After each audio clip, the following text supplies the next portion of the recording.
Hello and welcome back to King's Campaign, better known as The Signs. Where we last left off, we found the heroes of the story very much divided.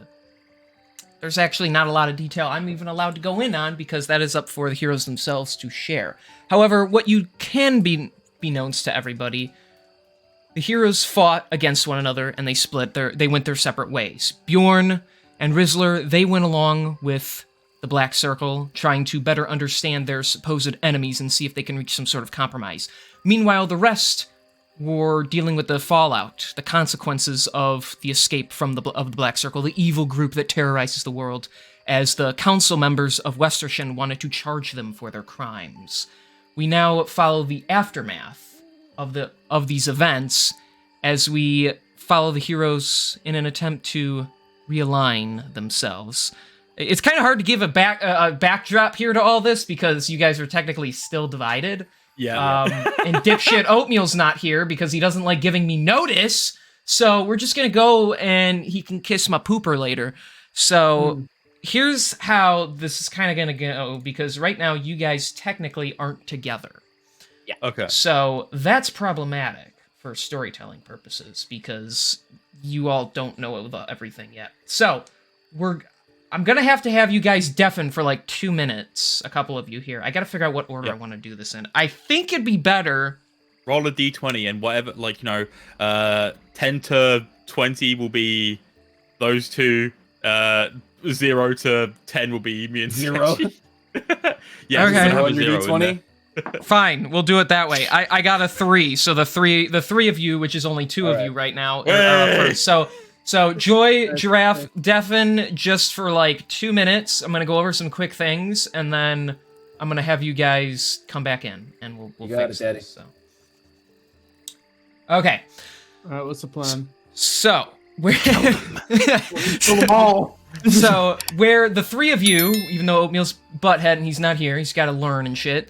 Where the 3 of you last left off, you were in spoiler territory because I can't flip the page without them catching on. So, of course. In the middle of the forest, you guys wound up in the town of Sancton, and it was under attack by orcs.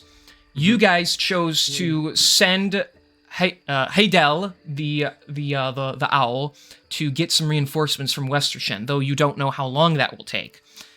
So I believe you said you were planning on staying there for a little while. So until I can flip the page, we're just going to do Theater of Mind. No worries. So while you guys are doing so yeah, what are you guys doing? So we'll say you guys ended up sleeping there that night. And so it is the next day. You're currently in the village of Sancton, and the various people are either healing up those that were injured in the previous skirmish, and they are rebuilding some of the buildings and such. So it is up to the 3 of you to decide what happens. I will take on Asher for right now. Alright, cool. Well, right now, as things are standing, I have sort of, Vicindy's sort of sitting there in a group of, not too many, I would say, but while, the rest are, building and tending to the wounded, Vicindy's sitting there with a sword, sort of going through different formations, trying to get the people, mildly prepared, because they are going to be facing probably danger. So, he's just sort of, showing them different techniques and different forms. They're all using, very primitive weapons that they've, either fashioned or retrieved from the orcs that were here prior. Yeah, they could pick up the axes. At least a couple people can. They're quite heavy, but other people have just they sharpen down big sticks into spears and such. It's very. They're not really prepared for fighting so much, but they're willing to take your lessons to heart. So. Yeah. So that's what Vicindy's doing at the moment. Okay. What about you, Max? Well, I did roll, and I wanted to change the name that is there, but I didn't want to give it away. Okay. But it is Duncan at the moment. Okay. All right, Duncan. Duncan is more so checking out the area because, the last thing that he remembers is going back to the inn, after, doing all that shit with, the smoke and the fire in that underground keep of sorts that was underneath that house. Mm-hmm. That's the last thing that he remembers. And like, him waking up in a new village isn't exactly new to him, Right. but it still has thrown him off a bit. So he is like, just taking a moment to like, kind of admire the sights, considering like, it does remind him of his home, like this nice quiet village that's in like the middle of nowhere, despite the fact that it is in a forest and not on a coastline. Okay. So he's just kind of like, having a look around, like, watching Vicindi, like, do his thing, like, teaching the people, not wanting to interrupt because, that would be rude of him. And he's a nice guy as much as he can be. Right. So he's just kind of like wandering around, like, what the Yeah, heck he's am just I? wandering, like, just trying to take in, like, as much as he can about the place before, talking to anyone. Okay. So, yes, as you wander around, Duncan, you take note that obviously you have had one of your weird blackout episodes and you are Yep. in a different area. You recognize your comrades. Asher, he is currently just helping people rebuild a building because he doesn't know what to do with himself. Yep. So he is just he's using his mage hand to help hammer in some nails on a building with the various villagers. You see your friend Barrett, who is apparently going by a different name all of a sudden. You don't know when that happened. He is training the villagers. They are awkwardly fumbling, but they are certainly putting their best effort forward. This is a very small village, being at least somewhat observant. You can tell there's only a couple dozen people here.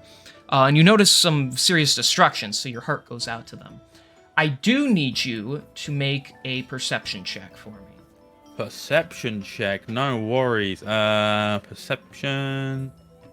That's a 17. Okay.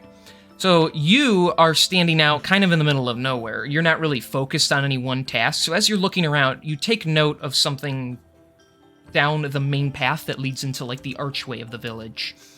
Looking down, you see some figures on horseback.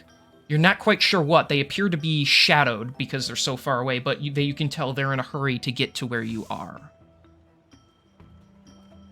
Oh Jesus! Upon seeing that, I make my way over to Barrett. At least that's who I believe his name still is. I haven't learned the fact that he's Vicindi now. Right. You just hear someone say, "Thank you, Vicindi," and you don't know why they're calling him that. So Yeah, I run over to Barrett and I'm like, "Hey, man, like I noticed it's like completely new place that you've dragged me to and whatnot, and I'm very sorry to interrupt your lessons here, but there are people heading towards the archway. They're on horseback." It's sort of again, sort of not really pushing him aside. It just sort of put my hand on Duncan and sort of look over his shoulder from whence he came. And sort of again, right. Okay, Duncan, get your sword. We need to be ready. People, this is what you've been trained for. To arms. Okay, everybody, we're moving. You even see the little halfling. Ah! He's like, right.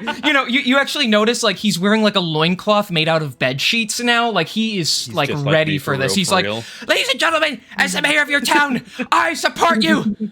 Women and children and the injured inside. Men, we are taking the fight to the orcs. Yeah, they're like a little weirded out by him because he's not really fit. His man boobs are jiggling a little, but his heart's in the right place. So you guys begin to ready your defenses for the city or the village. My bad. We go up to maybe sort of breaking it a little bit, but we sort of go to like a barricade we prepared on like the main road or whatever of like like just primitive like chairs and tables and stuff like that. Okay. Yeah, I gotcha. Yeah, there's an area you can kind of get ready. I mean, there's like a bridge area that you can kind of get set up at. So, Okay. I'm gonna say Asher's like, okay, you guys got this, and then he runs inside to protect the women and children, mostly because he doesn't want to fight. You know what? I respect that. Big ups to Asher. He knows what he's doing. He's like, don't worry, ladies, I'll totally protect you and your kids. Yeah. He's hiding behind them. Just as he closes the door, hide your kids, hide your wife. So, as you guys are getting set up, and you see the figures approach, you can best assume they are going to be the orcs that you were so worried about coming. So, It doesn't take them long before they arrive on their horses. They arrive a little ways outside the village, and they begin to dismount. And you notice there's a good handful of orcs beginning to make their way inwards. Hang on, Are they moving quickly, or? Well, no, they're kind of like in a big group, and they're kind of just wandering towards, like, they see you guys at the bridge, and so most of them are now making their ways towards you. You are the ones that protected this village. This time, we will burn this place to the ground. And you notice, they appear to be a bit more formidable. These orcs, only a few of them have the common green skin tone. A few of them have almost like a bluish skin tone, and they appear to be a bit bigger. So the reinforcements are definitely a little more intimidating here. And so as you guys prepare, I'm going to have to ask that you guys deafen, and we're going to swap with the other two. All right, cool. Catch you in a bit.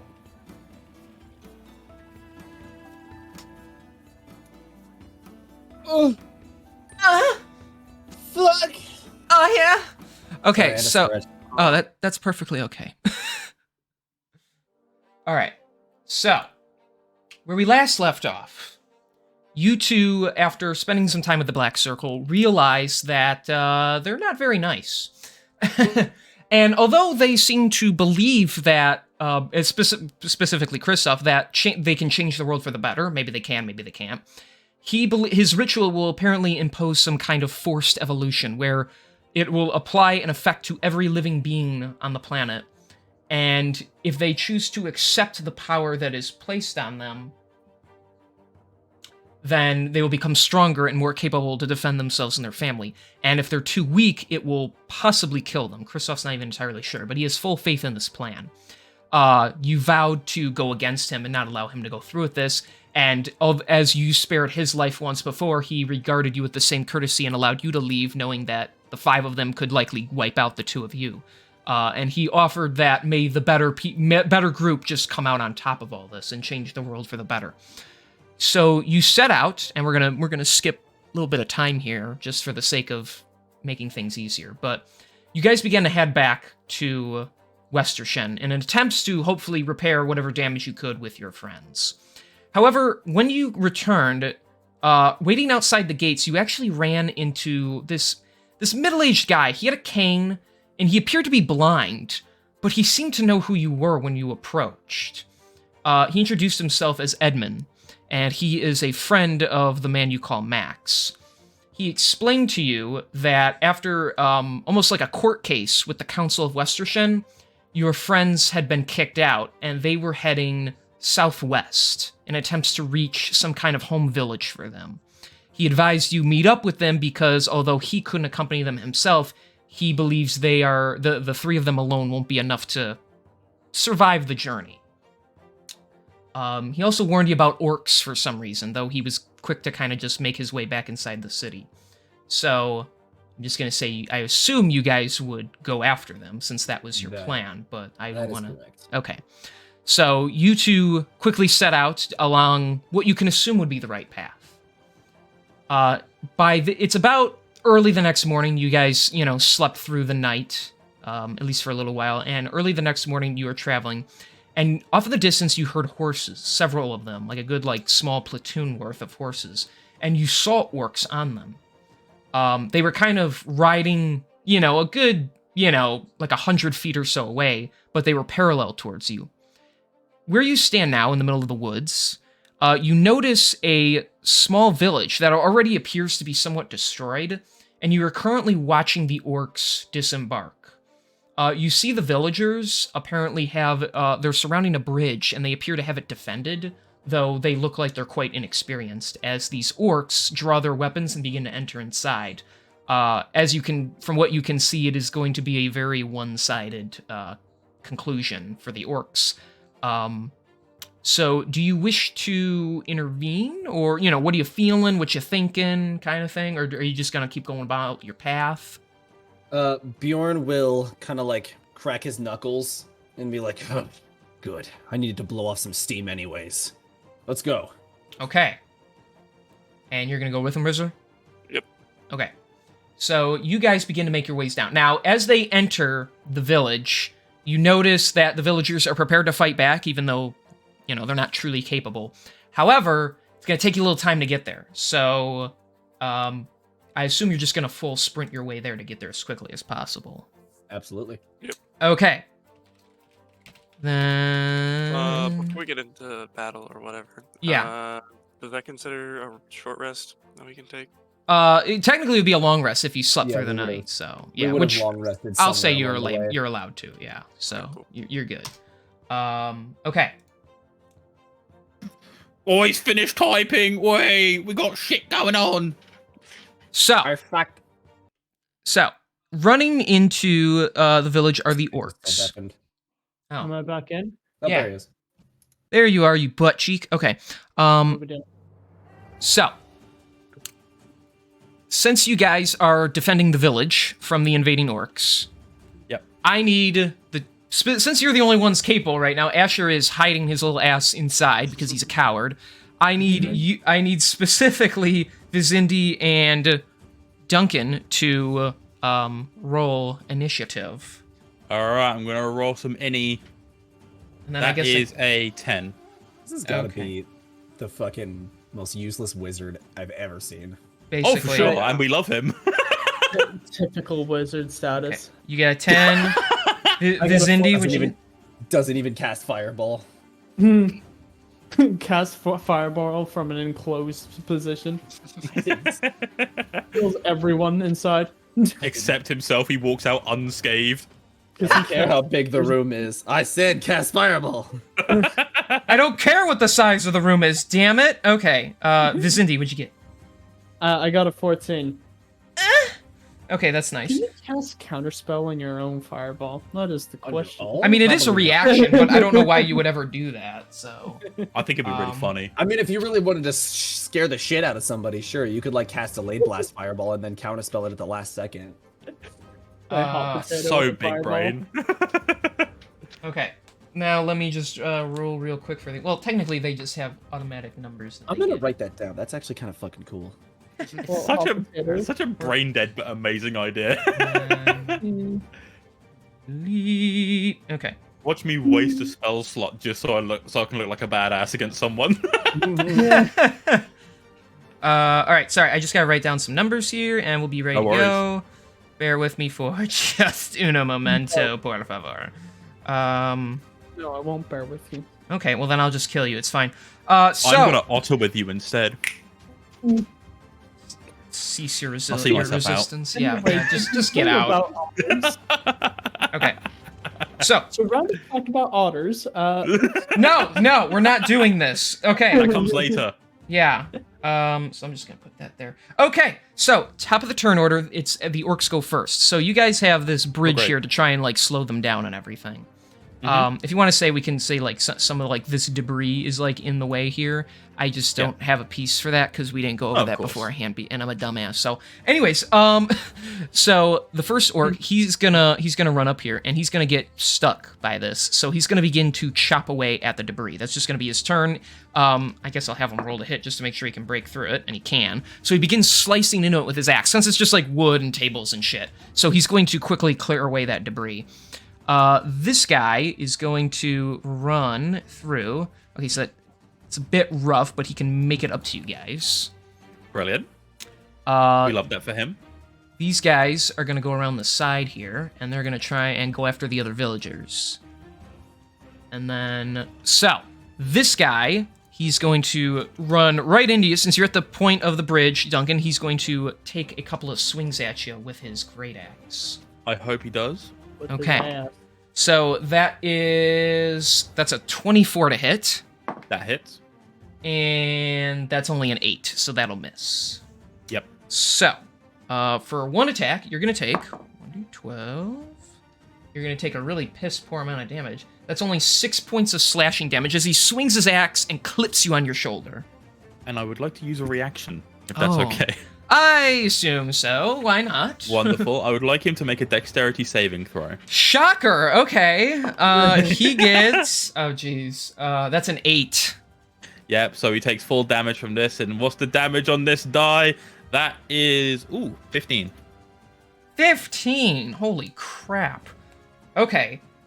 So as he runs up and slices into your shoulder, the red veins go in your hand as you fire the beam into his own shoulder, blasting the armor off and melting it into his skin. Right. So that is a sizable amount. So much for being an orc elite. All right, that is their turn. Vizindi, you are up. All right, cool. Again, I'm just gonna sort of. Can I fit past that there little gap? Like get onto the bridge myself. Yeah, and since the debris is cleared out of the way, you can kind of go all the way through. So yeah, All right, you're fine. sick. So that's 10, and then from that, that's yeah. Okay, I'll just go to this dude. So Okay. I'm here now. So I'd like to attack this dude then, please. Oh, be my guest. I'm gonna go ahead and roll to hit. I got 11 to hit. That's a miss. That's a miss. Okay, I'm gonna use my extra attack for another. That is 22. That'll hit. Yeah. Right, cool. That love to is see 9 it. damage. 9, you said? Mm-hmm. 9. Alrighty. Okay. So you run up. You swing first. He smashes your sword away with the axe, but then you quickly spin around, slicing him across the face, and he takes some pretty harsh damage there. Anything else? Cool. Let's see. What is this? No, nothing else. Okay. Then you're good. All right. It is the other orc's turn. They are going to. This guy's going to go that way. And these guys are going to run in about there. And they're going to draw their longbows. Oh, amazing. So, first guy is going to shoot at this villager here. And the other guy, he's going to shoot at you, Vizindi. And they're going to fire with their What's so longbows. special? Oh no. Yeah, so special. All right. Special. That is going to be... That's only a 7 on the villager. So it just goes past him and fires into the wheat field. And for Vizindi, that is going to be that's a 23 to hit. Oh, for fuck's sake. It literally was a 2 and then an 18 for yours. So Right, I'm gonna go ahead and I'm going to use as my reaction. What's it called again? Stones Shield? and burns. No. Fuck, no, I can't do it. Never mind. okay, never mind. So Well, then you're gonna I take. was gonna do Blade Ward, and then I just realized it's an action. I thought it was a reaction. It's not Silly. you fool. Hmm. You buffoon. you Silly fool. Billy. All right, it's only 4 points of piercing damage, anyways. It just goes past your armor and like right into your chest, but it doesn't go in that deep. So 4 points, you say? yes, I say. That is a very good way of saying. Okay, sure. So that'll be their turn. It is now the villagers' turn. They're gonna back you guys up. So this guy, knowing that you talk about battle tactics, he's gonna go here. And he's going to swing with his short sword against this guy. And hey, look at him go. That is a 16 to hit, and that just hits. Wow. Fair enough. Uh, Understandable. Have a nice day. So he's gonna, and he rolled max, so that's 7 points of slashing damage against this guy. Fucking Attaboy. amazing. Technically, he would have Okay. gotten advantage, so let's just see he doesn't get a nat 20. I just rolled a nat 20 on him. Oh my. So, Well, That's fuck, yeah. unfortunate. So that's 13 slashing damage now, because of the rule, so... Cool. incredible. You guys are lucky that I'm playing it this way. I think we found a new member of our team. Chubby old guy. So he runs up behind while it's distracted. He doesn't even slice like you told him. He tries to pierce it and he goes into the orc's back. That orc's hurting pretty bad already. So, okay. Brilliant. Psycho mode. Cool. So this guy Yeah, fuck those other two guys. This villager's gonna help us stop the black Yep. circle.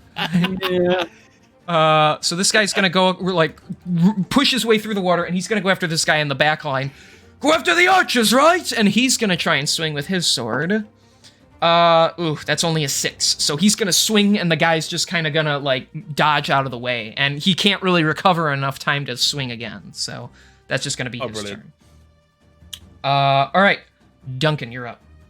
All right, brilliant. I'm going to attack this bastard in front of me. Okay. The ones between me and the funny villager. Okay, and you And get what do I advantage. get? So.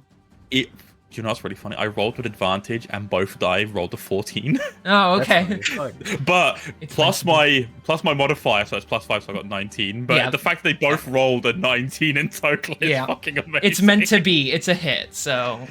And then of course I whack this guy for 4 damage. Okay. That's it. With Only my 4. club. Wow. You know you have your it's only plus. 4. It's your +1 club too, right?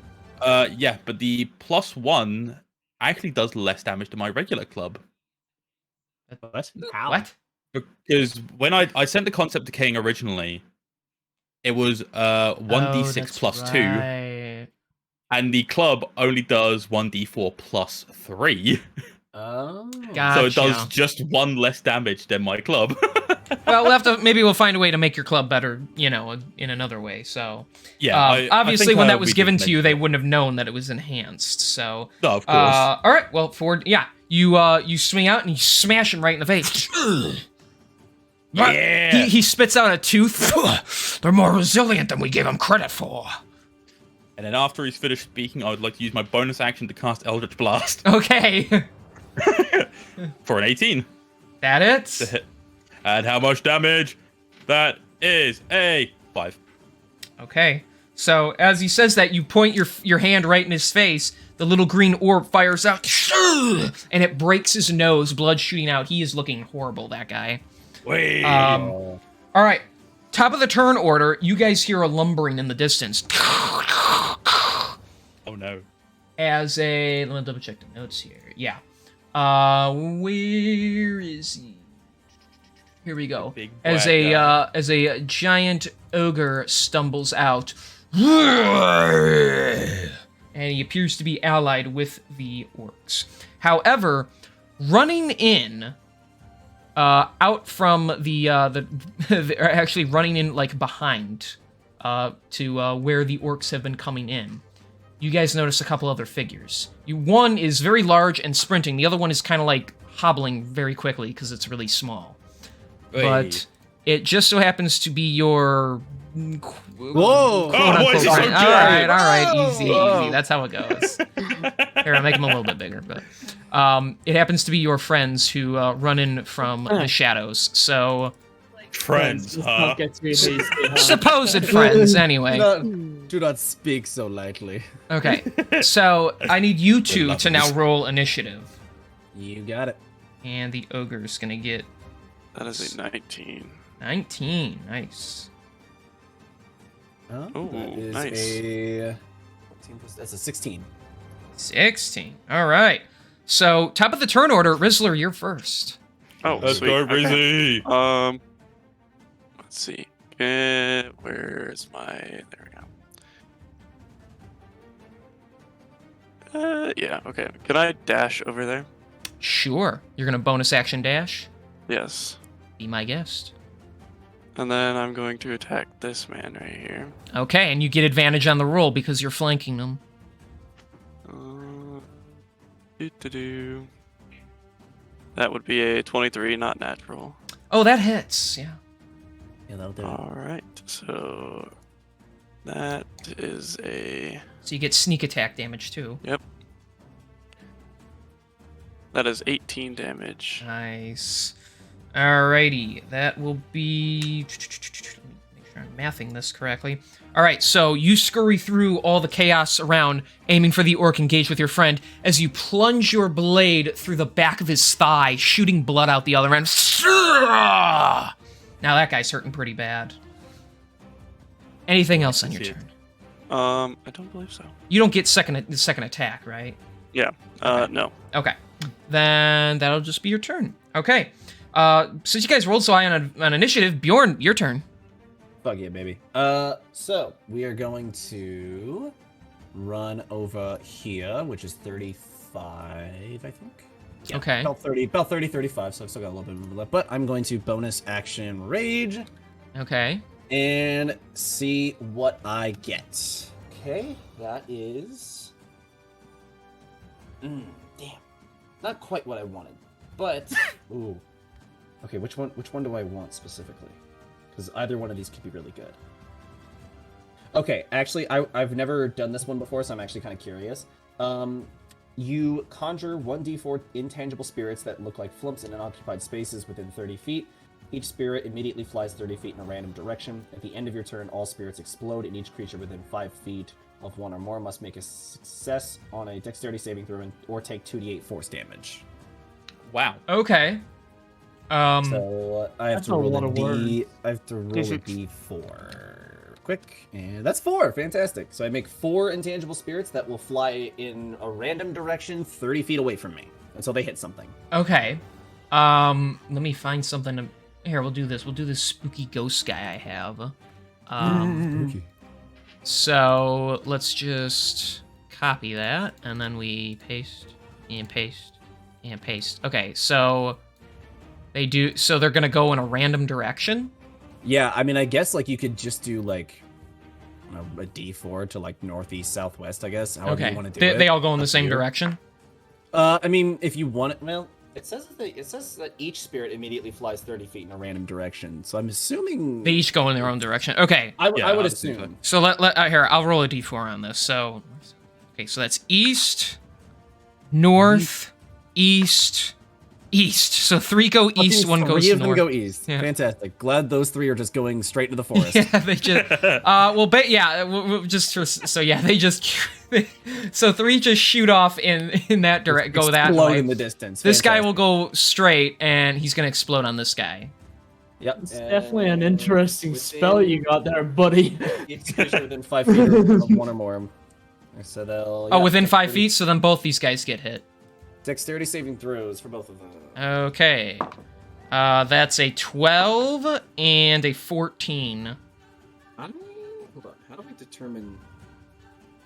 Oh, here we go. Okay. Sorry, I just need to do the math real quick.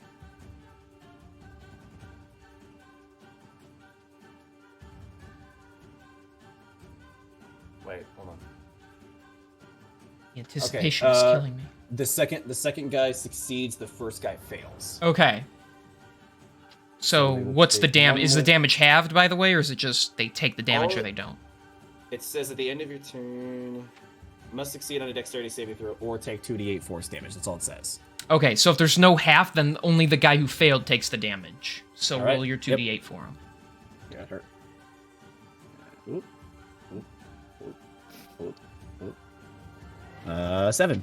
Okay, 7 force damage. so it shoots out. The one guy sees it coming, and so he moves out of the way. The other guy turns around and gets a little spooked, and it blasts into him, knocking him into the wall. Ugh, what the hell was that?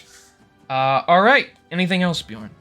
Yeah, I'm gonna look up at the big guy and be like, "They're playing today." My dude enters the metaverse and fucking I dies. know. I robot voice when I intimidate too. Wait, am I a robot? You were Yeah, when no, you said that. You're like, yeah. Yeah, yeah. So I don't know what you yelled at him. You yelled Bitcoin mining It's to fine. him. It doesn't matter. I'm rolling to attack, and I'm gonna go ahead and just do it twice. Okay, so that's 15 plus 9, 24. 6 plus 9 is 15. Do either of those hit? Did you roll? Where'd you roll? Yeah. In roll 20, I rolled 2d20. One of them is a 24, and one of them is a 15. 24 hits. Let me double check. No, they both hit. 24 and 16 hit. Yeah. Let's go. All right. Oh. 2d12s. Yeah, they Oh, hit. and I'm raging as well, so that means I get a bonus to my. Okay, so that'd be +8. Okay, so the first one is a 10. The second one is a 16. Damn. So 26 Okay. damage. All right. So after seeing that, you yell at the guy, and then you swing once. you cut into his knee, and as he bends down, you swing upwards, slicing through his chest, doing a bit more critical damage on that one. All right. He didn't like that. I assume that I is didn't your figure you turn. would. Yep, that's Um, everything I can do. All right. Top of the turn order. It's time for the Orc Elite's turn. So, this dude, he's feeling a bit overwhelmed, and he don't like that, so he's gonna move here, but he's not gonna provoke any opportunity attacks. Wow. So he's just gonna move there, and then he's gonna take a couple of swings at you again, Duncan, because he don't like that you keep smacking him around like that. Well, you better be prepared for something else if he smacks me. Well, that's 11. Yeah, that's bad. And that's a 21 to hit. So. All right, good. All right, 1. That's what we love to see. Ooh. Okay, so that's gonna be 16 points of slashing damage. Wow. The first swing at the axe, it just grazes past your hair, but then he turns his arms around and brings it inwards, and it cuts into your side. You know what I'm gonna say. You're gonna do Hellish Rebuke, so I'm gonna make the saving throw without you even having to say anything. Yes. Ha, suck it, I got 16, bitch. All right, so it's half damage. Let's see what he takes half of. He takes half of 12, so it's 6 damage. Okay, so even though he moves out of the way as he notices you're gonna shoot it again, you still blast him on like his backside, and it just blows a chunk of his spine out, and he's dead. And he just he moves, and it's like in slow-mo. You blow his spine out, and then you see the realization on his face that he's dying, and then he just face plants into the ground, and he's like dead. So That was brutal. My boy literally blew his back out. he had 5 HP left, and half of 12 is 6. So yeah, it was enough. No all right. way. Well, that Orc was Swanson. that was his turn. This dude is now going to take 2 swings at Vizindi, since you're standing right in front of him. Cool beans. That's a 13, so that'll miss for sure. And that is... Hold on. Let me double check my numbers. Fireball. What? That's a 25 to hit. Fireball. Oh, okay, cute. Cute. He rolled piss poor on damage, though. So that's only 5 points of slashing damage. Man, even when I get the hit on you, they roll like shit, so... so he swings out, and he just kind of grazes you on the neck right there. It's like a scratch more than anything. Alright, sicko mode. I don't know why I say that now. I don't know why you say that either. All right. So this guy is going to attempt to break down this door. This guy, seeing what you're doing, he's going to run back and flank you. So this dude's going to take a couple of swings at you. That's a 17 to hit. Ow. And that's a 18 to hit. So, first attack is going to be 10 points of slashing damage.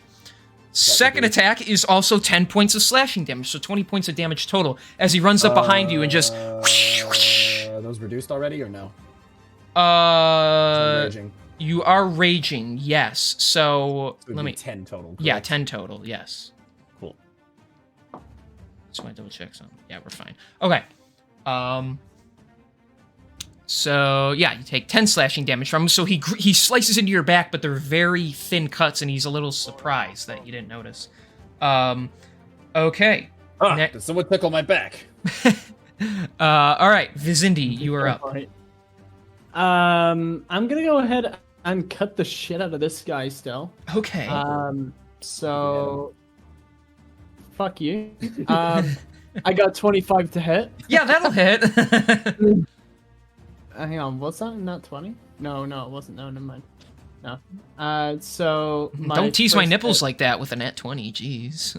Yeah, that's 10 damage on that hit. Okay. He's still up, but he's looking really bad. Second attack was a 23 to hit. You know, that hits too, I guess. And then Two big numbers.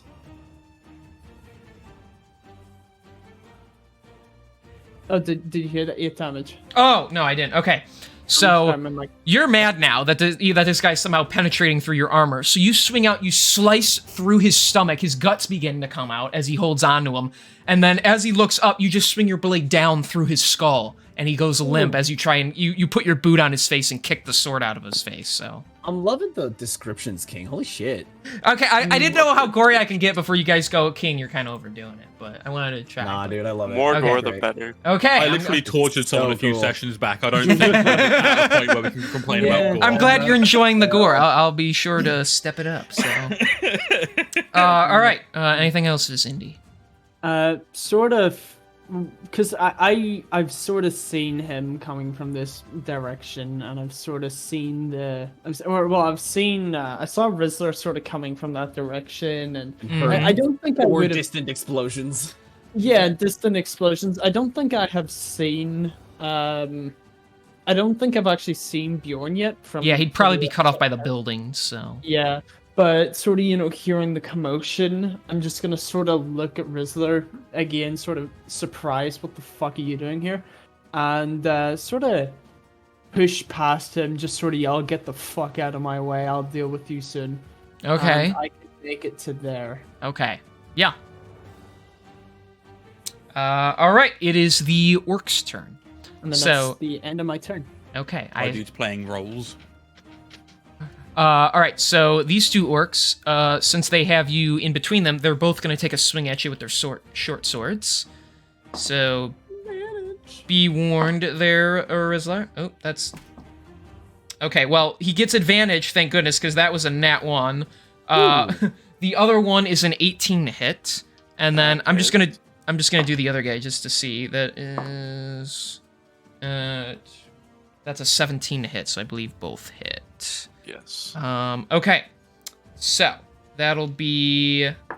First attack is 7 slashing damage. Second attack is 5 slashing damage, so that's 12 total. As they both just kind of swing in, and as you dodge, they both, like, clip one your ankle, one the side of your arm. And you take that damage. And then the other guy... He is going to shoot his... He's gonna back up a little bit, but he's going to shoot his bow at Bjorn. Oh. So... Oh. That's gonna be not enough, so it's just gonna whoosh past you. Alright. Then it is the villagers' turn, so they're gonna help out. Wait. This guy's gonna trudge through, and he's gonna take a swing at the orc. MVP. That's an 18. MVP, let's go! Gosh. Draft, does this remind you of anybody? From our session? Yes. Wow. Yes. That one was insane. That was fucking crazy. Oh, one of your NPCs was killing it? Yeah, you remember King from our session last I was time? about to say, don't Oh, ask yeah, that like a question. For a sec, yeah. No, I was trying what to are you remember guys what we were talking talking about. No, I know, yeah. You guys will find out soon. What? Sadly, Don't that's think only I was there two. for that. That's only 2 points of damage. He rolled really low, so. Yeah, But well, I but can't he's mind. he still runs in, and I just markered myself, son of a bitch. He runs in, and he trips, and his sword goes through the foot of the guy. And then the other guy, he's gonna take a swing at the other orc, and he's gonna miss again. He swings and he goes through the window. He breaks the one remaining intact window of the broken building next to him. So That's rough. he's just like, ah, damn it. Just how I taught him. Attaboy. And then while in boy. here, I'll just give her a turn. The mom's gonna fortify this door a little bit more and make it a little harder, and then run back. So, okay, that's the villager's turn. Duncan, you're up. All right, so let me just see how far that is. Yeah, I'm gonna run on through, like, being polite as I pass by Rizzler so I can get on the flanking side of this bastard. Be like, hey man, Excuse me, because mate. What's up? I've got no knowledge of him fucking vanishing kind of thing. Like, Oh, right, maybe, yeah. Maybe he You've just never- went out for supplies and shit. Oh, I see. So I get myself in position, so I'm on the flanking side of this bastard. Okay, I'm gonna roll. That's a 22 to hit that hits, Daddy. with my club. And so Excuse me. I whack him on the back of the head from behind for a 5 damage. All right, so he's not even paying attention. You just, and you hear his skull crack a little under the weight. So Oh goody. And then I'd like to follow up with another 22 to hit that hits. with Eldritch Blast, where I get a bosh in 5 damage. Another 5. Okay. So he finally begins to turn around, and you blast him in the thigh, and his leg buckles. It doesn't, since it's like a force bolt, it doesn't do physical damage, but you see underneath a huge bruise begin to form as he's down on one Yeah. knee. He already looks pretty hurt. Okay. Anything else, or that's your turn? That is my turn.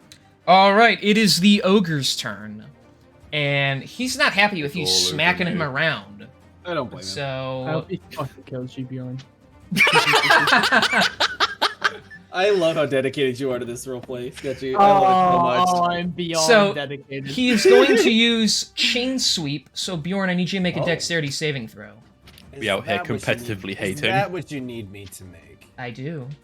Oh, isn't that something?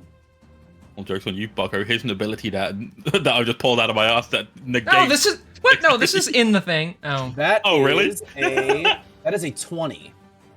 Why did you roll Hey. 2d20? Because I have advantage on dex saving throws. Ah, gotcha. Ah, Okay. okay. So there's the ability I was talking about. So, all right, yeah. Well, you succeed. You're still gonna take half damage as he pulls out his giant chain and he swings it like towards your lower half. You're able to jump high enough to where it doesn't catch, but it's still the blade part still cuts through you. So you still take. You're gonna take half damage. So that is. Oh, and you're gonna take half again because you're raging. So yeah, shit. So that's 10 reduced to 5, reduced to 2 slashing damage. Yeah! Fuck me, I'm gonna make my enemies harder from now on. You know what? And I'm only level 7. It's just gonna get worse from here. I love the wording of worse. Oh, Better I'm for us, turning worse for Bjorn- him. I'm turning Bjorn into a monster. I will find a way. So he's also going to make a fist attack against you, and then that'll be his turn. All right, so that is a 25 to hit. So thank goodness. How does he roll better on this shitty attack? Okay. So this is bludgeoning, so it's still gonna be halved, but so that'll be 5 points of bludgeoning damage as he just punches you in the face and like it hurts, but like you don't really react to it. So Wait, is the 5 the reduction? yes, it's already been He did reduced. 10 bludgeoning damage? Holy fuck. Wow. I mean, it's an ogre. He's He is a you're big like boy. 7 feet tall. This dude's like 11 feet tall. So. Yeah, that's fair. I understand that. Start yelling ogreish slurs. I can at him. see why they're not. I can see why they're not player races. Like that makes sense. Yeah.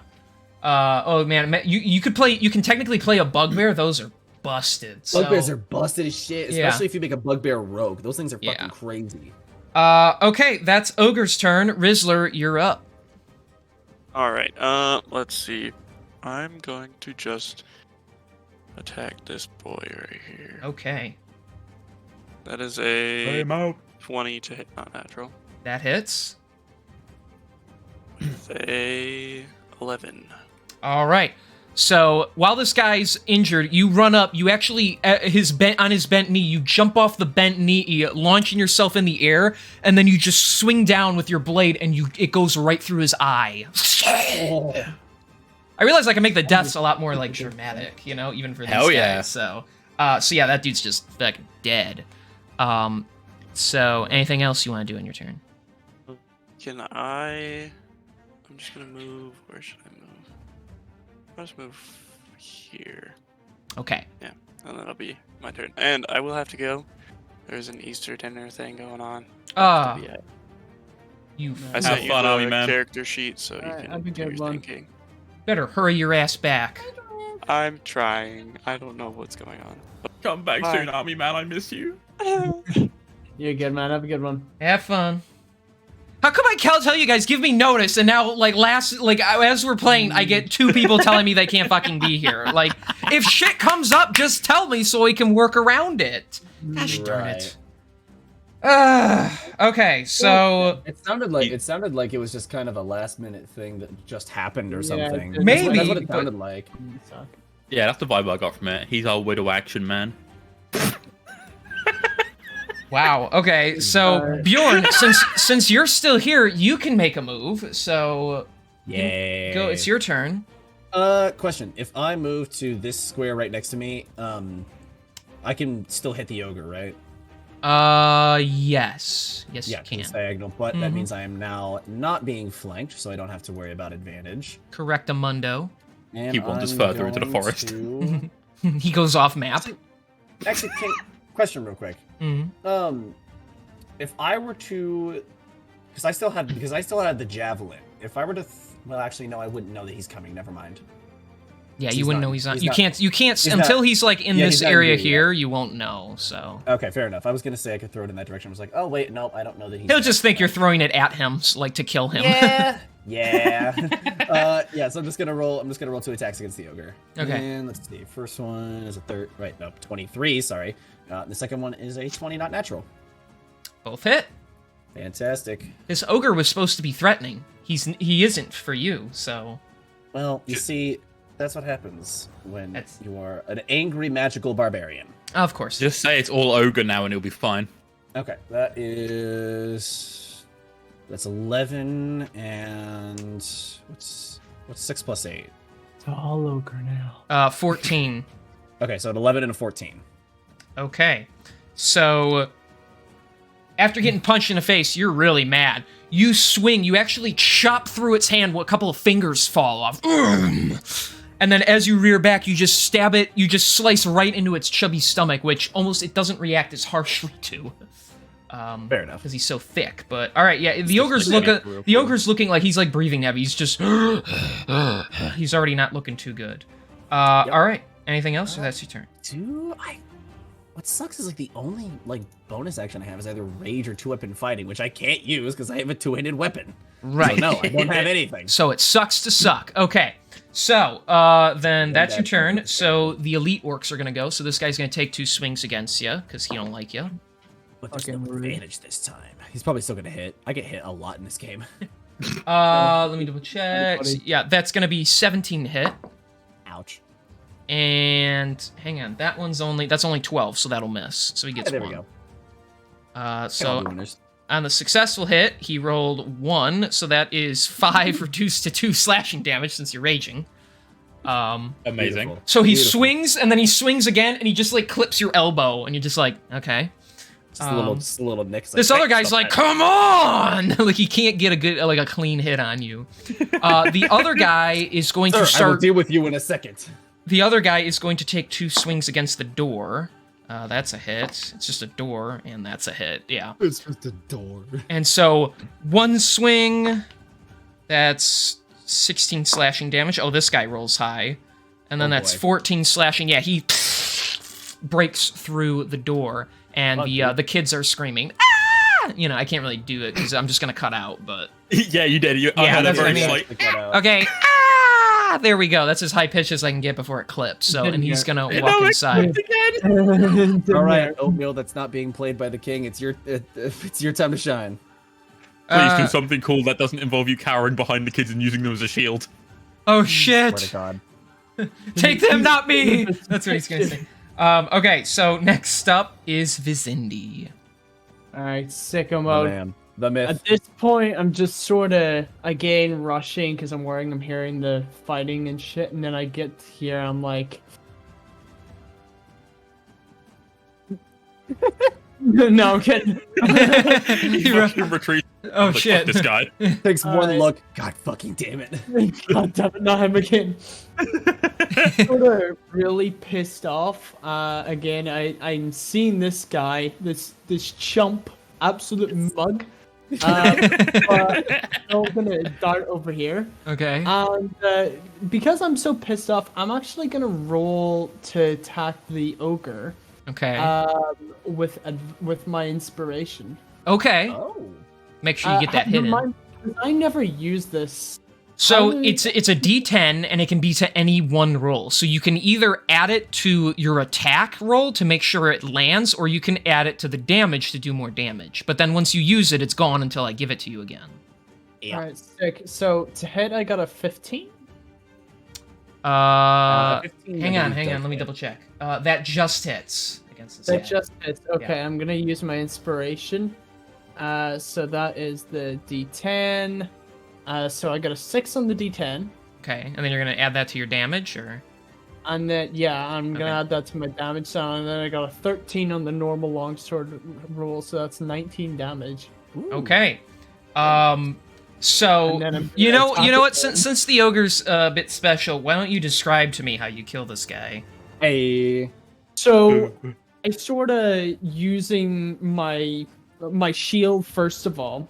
I think I'm allowed to say this because even though I attacked with my sword, I'm going to sort of use my again, just keeping my eyes on Bjorn basically most of the time. I'm gonna hit him on like the inside of the knee, Okay. knocking Or the drop one him. leg to the ground, Okay. and then shut the other one, pull him down, and sort of lunge my sword up through his chin and out the top of his head, just sort of looking over its shoulder, staring Bjorn dead in the fucking eye. All right. Just really pissed off. You drop him to a knee, and your blade just. You can actually see the blade through his open mouth as it. So you see it from the bottom to the middle to the top, and then as you whip your blade out, it just slumps over the big guy. And What in the shadow of war was that execution, man? That was sick. That was the sound. plus That was plus what 20 was- experience points for creative kill or whatever. I don't know. That's what comes alright. from hours of hating Bjorn. Any- Bjorn here. Yeah, since he was focused on the ogre and saw that happen, Bjorn will meet your gaze, and while impressed, there is still a little bit of like he sees your fury, and there's a little bit of sadness in his like eyes, gaze towards you. But he's obviously like there's more important things going on. He'll he kind of You'll deal with each other later. Yeah. He nods his head, and then will turn his attention towards the guy behind him. Okay. So is that your turn, Vizindi? Yeah, but like I think I'm like, well, I think just for the sake, I think I'm like there because I have a like tiny wee bit of movement left, and Okay. what I'm gonna do is, even though I haven't started yet, I'm gonna start like competitively killing, like while he's fighting this dude. Yeah. I'm gonna try and like one up it on every, like try and swing harder on every single attack I do on this dude. So Okay. I'm like competing on how brutally we can kill people. Okay. All right. So Competitive murdering. Orc's turn. This guy, he's getting overwhelmed, but he's gonna take a swing at the villager guy, trying to take him out of the equation. Oh, that was almost close to a miss, but no, that's a 23 to hit. Yikes. So with his blade, this villager is gonna take 7 points of slashing damage as he swings across the guy's chest. And so, since he's just a villager, he's hurting really bad already. The other orc, who's right up here, he is going to... He's going to try and help his guy. He's going to move over here, and he's going to shoot with his bow at Bjorn again. Yeah, he's going to miss. That's only a 13 to hit, so you're fine. You try to one-up... well, not that you're willing, but you just kind of end up one-upping...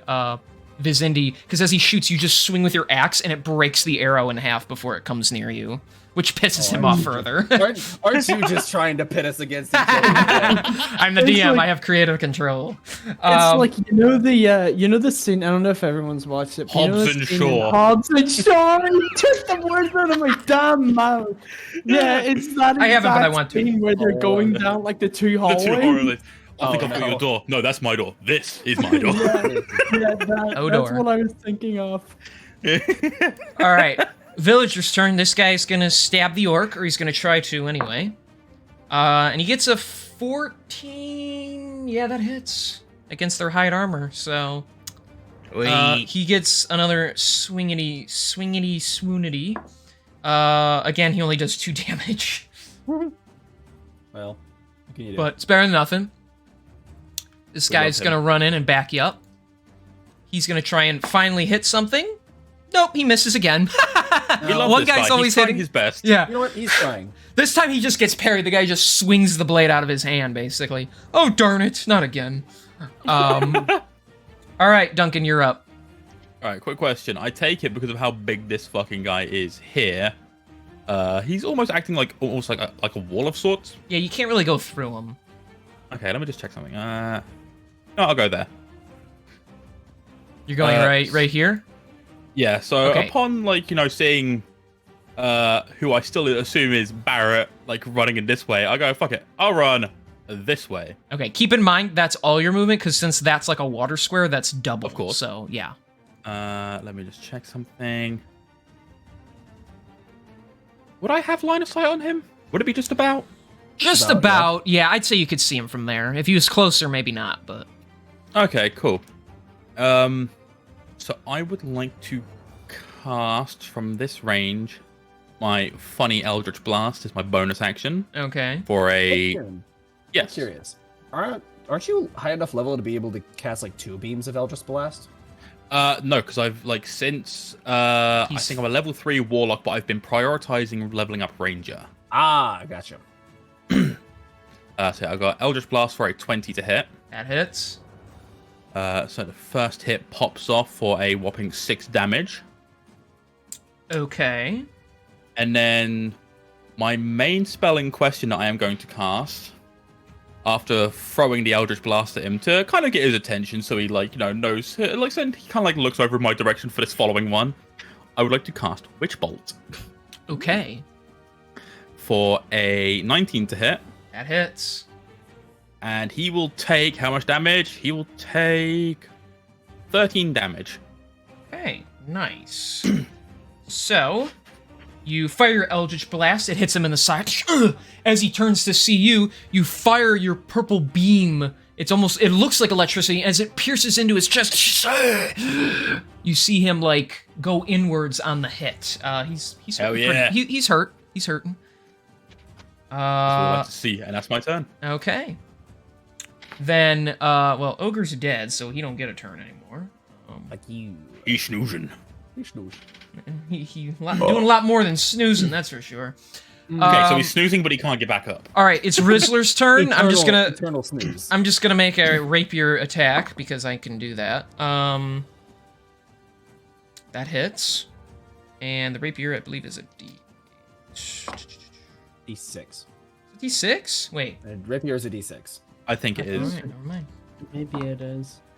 Been a while. Let me double check. He sent me his stats. Let me double check his. Oh yeah, Yeah, there we I've got- go. He sent. Rapier, fine. No, it doesn't. Tell me what I need to know. Oh no, sorry. Rapier is a. Yeah? Is that correct? Is it a D8? A Actually, 1d8 Yeah. Okay. It is. plus a D8. dexterity Yeah. bonus. I knew it. All right. My bad. Yeah. All right. So that's gonna be. It's only 7 points of damage, but Was that taken into consideration his potential dex modifier? yes. Cool. No, I have it right here. I see it. Oh, good. So yeah, he swings out. He pierces through the guy's collarbone, and as he pulls it out, the orc drops to its knees and dies. Way. Yay, guys! I did it. It's great. Shut up. God. That's how he talks. You roast the shit out of people who aren't here when you're playing them. It's Yes. so funny. Once you It does leave, so much you good. give up full rights to me for your character. I'm totally just gonna play as you in the most like exaggerated way possible. So I Best way to would. do it. As much as I wouldn't like it, I wouldn't expect anything else from the rest of you if you did it to me. So, if Respectable. you're the dungeon master. So, all right. So that's so since he did that, he's going to. I don't know. I guess I guess I'll move I'll move there. Such an asshole, help man. I'm not making. It's not even I'm making fun of the way he talks. I'm just role playing. That's kind of how he sounds. It'd be different. I was like, Role-playing it's not like I'm walking around like, oh, I don't know, I'm an idiot, I'm stupid, I suck. Like I'm not like Oh, so that. you mean At how you least. play I'm just, oatmeal? I'm just no. Well, it's oatmeal. Let's be honest. So Wow. that bitch is doing exams. And he's gonna probably pass them because he's smart. So it doesn't matter how stupid I make him sound. Exactly. Anyways, He's the smart guy that likes to play dumb characters. It's great. Bjorn, it's your turn. Yes, sir. It's time for 2d20s. Because I'm going to make 2 attacks against this guy. Okay. Oh, First one's a jeez. natural 20. The other one is actually only a 12, though, so I know that one's going to miss. Yeah, that'll miss. So yeah, but you get a crit hit, so it might not even matter. That's right, baby. 8. All right, that's 14, and then it's a d12 on top of that, so that's 26 damage. Wow. Fuck. So you turn around, you swing, you chop through the side of this guy's head, and you split his head in half horizontally. As it just, you like smash it. The axe doesn't even decapitate him, it just smashes through his like entire head. Just. I can imagine the crunch. Yeah, Yeah. it probably crunched very loudly. Okay. Yeah. Okay. Cool. And then you just swing again, but since he's already dead, you miss. So that's the second one. I assume he's gonna keep standing, and then I'm like, huh? Oh. Mm-hmm. Where'd he go? All right. And Two- then, since I obviously don't have any bonus actions or anything, but I am gonna run up to this guy to prepare to attack him. Okay. That guy's shitting himself. All right, all right, I'll give Asher a turn. We'll make it simple. He's just gonna cast Magic Missile at 2nd level. So Okay. I'm gonna make him expend a spell slot. So, Fuck you. so that's 4 darts, and he rolled max. So Hey, fuck yeah. that's gonna be 20. Yeah, 20 damage. So as he creates the orbs in his hands and he shoots them out. Yeah. Take that! I'm a total Your protector mom. of I'm a total protector of children. Come on, guys. You don't think I'd be that bad? Oh god, he's swinging the axe. And so this guy's the elite is gonna take 2 swings at Asher, I guess. No, they're not. And that's a miss. And he actually missed twice. So That's Brilliant. fuck. and then Asher's like, "See, I told you it wouldn't hit." And this guy's getting mad. Vizindi, it's your turn. All right, sick. I'm just gonna go ahead and yeah, I think I'm gonna double down what I was gonna do prior. Just sort of push up here. I think I can make that. Hang on, surely I can. Yeah, you can make it. Yeah, okay, cool. 25 feet. That's fine. And Well, see, you have to gonna- climb over the ogre, and it just takes a little more movement, but you'll make it. Fine. And Compromises. all right, fine. 20. It's 20. Dirty 20. Dirty, okay. Look at me. I'm talking like them critical role people now, Kieran. Yeah. King. Yeah, Look at I me go. know. It's getting me a little stiff, if you know what I mean. I got that's 13 damage. 13? 13 on the first hit. Yeah. Fuck. All right, yeah, that hit. Or, well, you get him, yeah. Hang on, Not that oh, no, I hits, just but... realized that's the max I could have got. That was a 1d. That's an 8 on my d8 plus my That's- 5. That's All beefy. right. I like it. And then Very good. I don't think it hits 15 on my second swing. No, that hits. These guys are weaker than the other guys, so... These guys. Oh, okay, cool beans. And that's 7 damage. Okay, so once again, as Bjorn walks up ready to fight this guy, and this guy ready to front, you just run in, and you slice through the side of this guy. You actually see his body, like, move over, and you can see his side split open, and then you just swing down, cutting through his neck, and he just almost, like, crumbles like an open accordion now, and just... Oh, Such a wild way to describe it. Like an open accordion. Well, because now he has, You like, gotta these get- ridges in him. You wanna gotta get talk? fucking. What? You want to talk to somebody? Like, Yeah, like- I can find you Everything- someone. You Everything all want? right at home, or Let me have my fun. All right. Hearing that and turning around, this other guy, he is going to book it and just run away. attack of opportunity from Asher. I'm kidding. Come on! I'm kidding. Yeah, it's him with a You stick. don't have to do that. He'll firebolt He like, him. as he's like Oh, really? running away, That's he just fucking slaps funny, him in the nuts please. with his fucking staff. Yeah, that'll hit. David. Yes. Yes! So 1d10. Actually, I think it's 2d10 now for him. So that is 10 fire damage. It's not enough to kill the guy, but he does shoot him in the back of the head, and he burns off the guy's ponytail as he takes off. So Yeah, yeah, you you better run, you child attacker, you. We are streaming, so I can't say anything worse than that. But Fair enough. I won't. So you guys did it, yay! Now comes the fun part. Yeah. Mm. Fun. And the halfling Joseph runs by. He apparently another orc attacks somewhere else because this guy is covered in blood. Yeah, we did it! We took him down! All thanks to you guys! Ah! And he's like running around, like making sure everyone's okay now. He's just like me, for real, for real. Loincloth and everything. Yeah. Before anything, because I already have a feeling I know where this is going. Oh, we all I am know gonna where this kind of, I am gonna kind of take a look at Barrett and just kind of sheepishly be like, "I was well fought." He's still looking at you, not going to say anything, just again sort of staring you dead in the eyes. All right. I think I heard people up ahead. I'm gonna go check on them, and I'll go and see who's up here. Last time I checked, you were a wanted criminal. Where the fuck do you think you're going? I could have expected such things. Listen, that's not important right now. We need to check on everybody and make sure they're okay. I can fill you Pardon in on my what ass. happened. Come on. Fucking. The army will be here any moment when you get your ass out of here. What about the rest of you? Fuck if I care. You're a terrorist. You didn't give me any choice. I told you that we could have gotten out of there with no problems, and we could have talked to them, and you didn't listen. I didn't want to have to do it. Fuck if talking matters. They've killed people. They've killed innocent people. Just like these people. Do their lives not mean anything to you? Of course they do. They mean everything to me. And Then that's why I did had, you side with them? I had to make sure what they were doing was... Well, I had to make sure what they were doing was the right thing. So what were We you didn't gonna know anything. do? A book club? We didn't know anything about them. If I had let them go, or if we had fought them, one of us would have died, or who knows, maybe we all would have died, and then they would have just carried on with their plans. We knew nothing. We know they're fucking dangerous. That's all we need to know. But we don't know what they're doing and where they're going. You didn't Now we need do. to go with them. Maybe not. But at least now that I have information that's going to help us.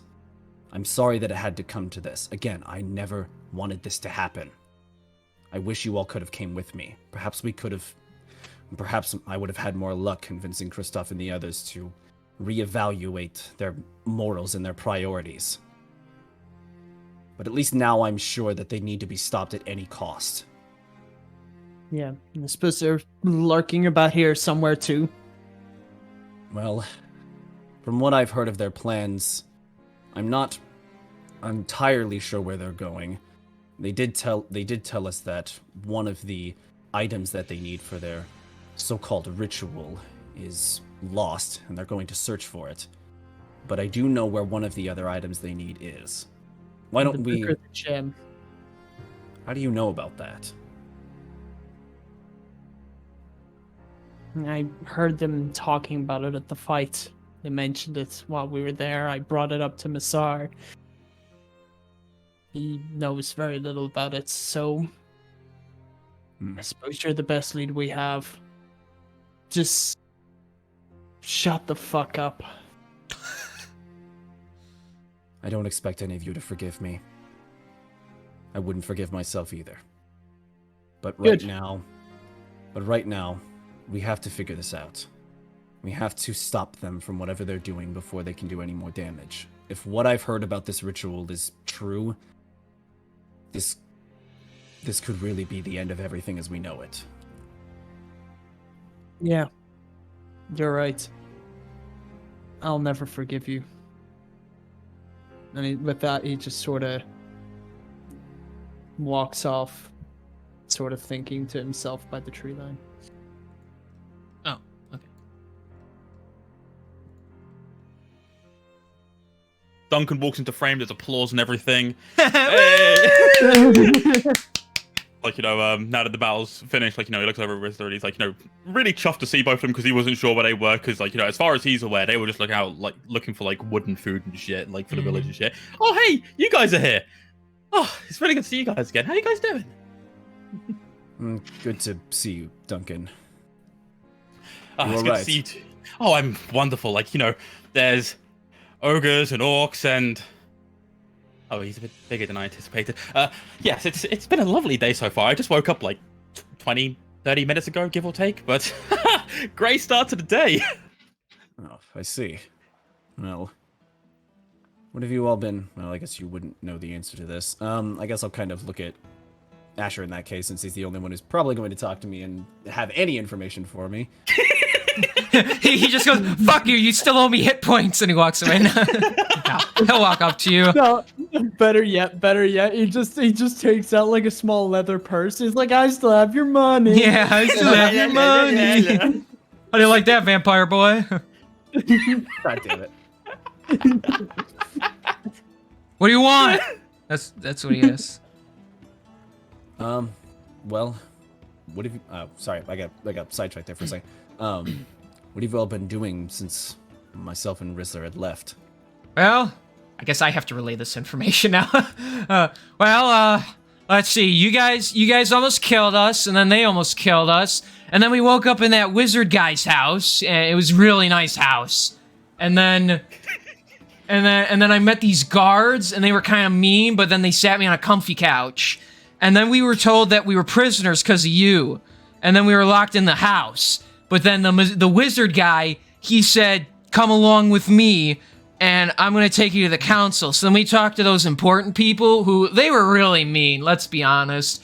But there was this dude in armor up there, and he's like, hey, maybe you guys aren't so bad. And there's this old bitch, and she was like, no, you guys are that bad. You should be killed or something. And he was like, nah, let's just kick him out. And then we met this blind guy, and he was like our lawyer, and he was like, hey, hold on, you don't have enough proof. And then the mean people were like, oh shit, we don't have enough proof. And so then they were like, all right, we're just gonna kick you out. And then we're like, oh, cool, we don't have to come back to this stupid place anymore. But then I didn't get to buy the sword I wanted, so that kind of sucked. But then we were out alone in the woods, and then Max, he was like, hey guys, we should go to my hometown. I have a guy there that I know, and he can help us. He's like my dad, but he isn't my dad. I don't know what he meant by that. But either way, he was taking us there, and then we came here, and we found these orcs, and then we fought them to help the people. They didn't give us any money, though. And then you showed up, and you were like, hey, what are you guys doing right now? And then I started telling you about how after you almost killed us... It repeats the entire. And I'm just gonna be like, thank you, Asher. Oh yeah. So, but then Max is now Duncan because he likes to call himself different names because he's kind of weird, and so now I don't even know if he knows where we're going anymore. That's okay. Is Max the one who knows where we're supposed to be going? Well, he knows the plan. Right. Does anybody else know the plan besides Max? I guess I wouldn't know that, and I wouldn't know who to ask because one person isn't talking to me and the other person's an idiot. Well, Asher told you what you're heading to his village, so his home village. Is this the home village, or is it a different location? No. This is Sancton. We're heading to Mapleton. I don't know where it is, but it's like in the west. The west of, I'm assuming wait, what continent are we in? Called Durham. I'm called Durham. Give me just a second, because it's. You're already like west of Westershan, but you're like southwest. You need to go a little more west. This is just a village you stumbled upon, so. Barrett's gonna call over. He's just gonna say, don't bother checking your maps. I've checked. It's not on any that I have anyway. You mentioned it's just west of here. It's a small village. West of Calderum. Shouldn't take too long to get here. From what I heard from Christoph, the red gem that they're after is going to be in southern Calderum. Mm-hmm. It's a contact who has apparently acquired it. We may have to intercept them. Agreed. Max says there's important resources though to receive in this town. I suggest that we make our way there. First of all, it shouldn't take too long. Hang on, sorry, King. By the way, was your man? Fuck. Hang on, I'll have to get my notes up. But the leader of the orcs, is he among the dead? Oh no, you have not encountered Kuvak the Conqueror yet. Kuvak, right? What a name! Yeah, no, I know. Kuvak. No, you haven't. Oh, believe me, you'll know when you run into him. So. Okay, sick. Well, as things stand, we were waiting here for an army to arrive. Now that we're forced to travel with terrorists, I don't know how willing they'll be to see us whenever they arrive here. Joseph, now cleaned up, peeks his way over. Hey guys, just so you know, we could probably handle things for here. We know you sent word for the military and all, but if I couldn't help it over here. You know, if you need to go on your travels, we won't stop you. We're super grateful for all that you've done for us. But I'd like to think this town's badass mayor is quite capable now. Joseph, shut up. Okay, yep. See you guys later, and he scurries off. You heard him. Yeah. We head west. Let's not take any chances with the military right now. Just because I feel like he wants to contribute, I'll say, Rizzler says, you know, guys, if we're just heading to his hometown, wouldn't Duncan still know where that is? I find it best not to pry, Rizzler. Yeah, Did you know, Duncan hear yeah. that? Duncan's just like, he's like, He's staring at a butterfly or something. yeah, like he's busy just like admiring like some insects nearby, and he's like, ooh. Okay, cool. I'm gonna try and sort of interrupt Rizzler and tell him, sort of not to pry on such sensitive topics. We're not Alright. exactly sure what took him off. Wait, sorry, say that again. I didn't catch that. Oh, I was saying we're not exactly sure what can set him, since I was here for Max's whole spiel about the multiple personalities and such. Right. Well, as much as I would rather to have Max with us, somebody that I can maybe bounce ideas off, who... You just smash Duncan in the head against the wall to see if it works. What the hell are you doing? I don't know. I hoped it would do something. Throwing ideas against the wall. You got ideas in there. Yeah. You just look at that like he's unconscious, but like, he's not waking up, Yeah. guys. Is this Duncan? one of his personalities? Max? He's really sleepy. Yeah. Is there like a fourth one named Sloth or something? Like, is He's not getting up. Hang on, do I... that brain matter? No, for a second there. That would have been cool. That's something... I was about to say, I was going to see if I had detect thoughts so I could speak with Max. I could do that, couldn't I? I feel like I could do that. Theoretically, yeah. I mean, Theoretically, I mean, yeah. technically, you could detect Duncan's thoughts, but maybe if you like, I'd probably have your roll to see if you could get further in and hear like another Yeah. personality.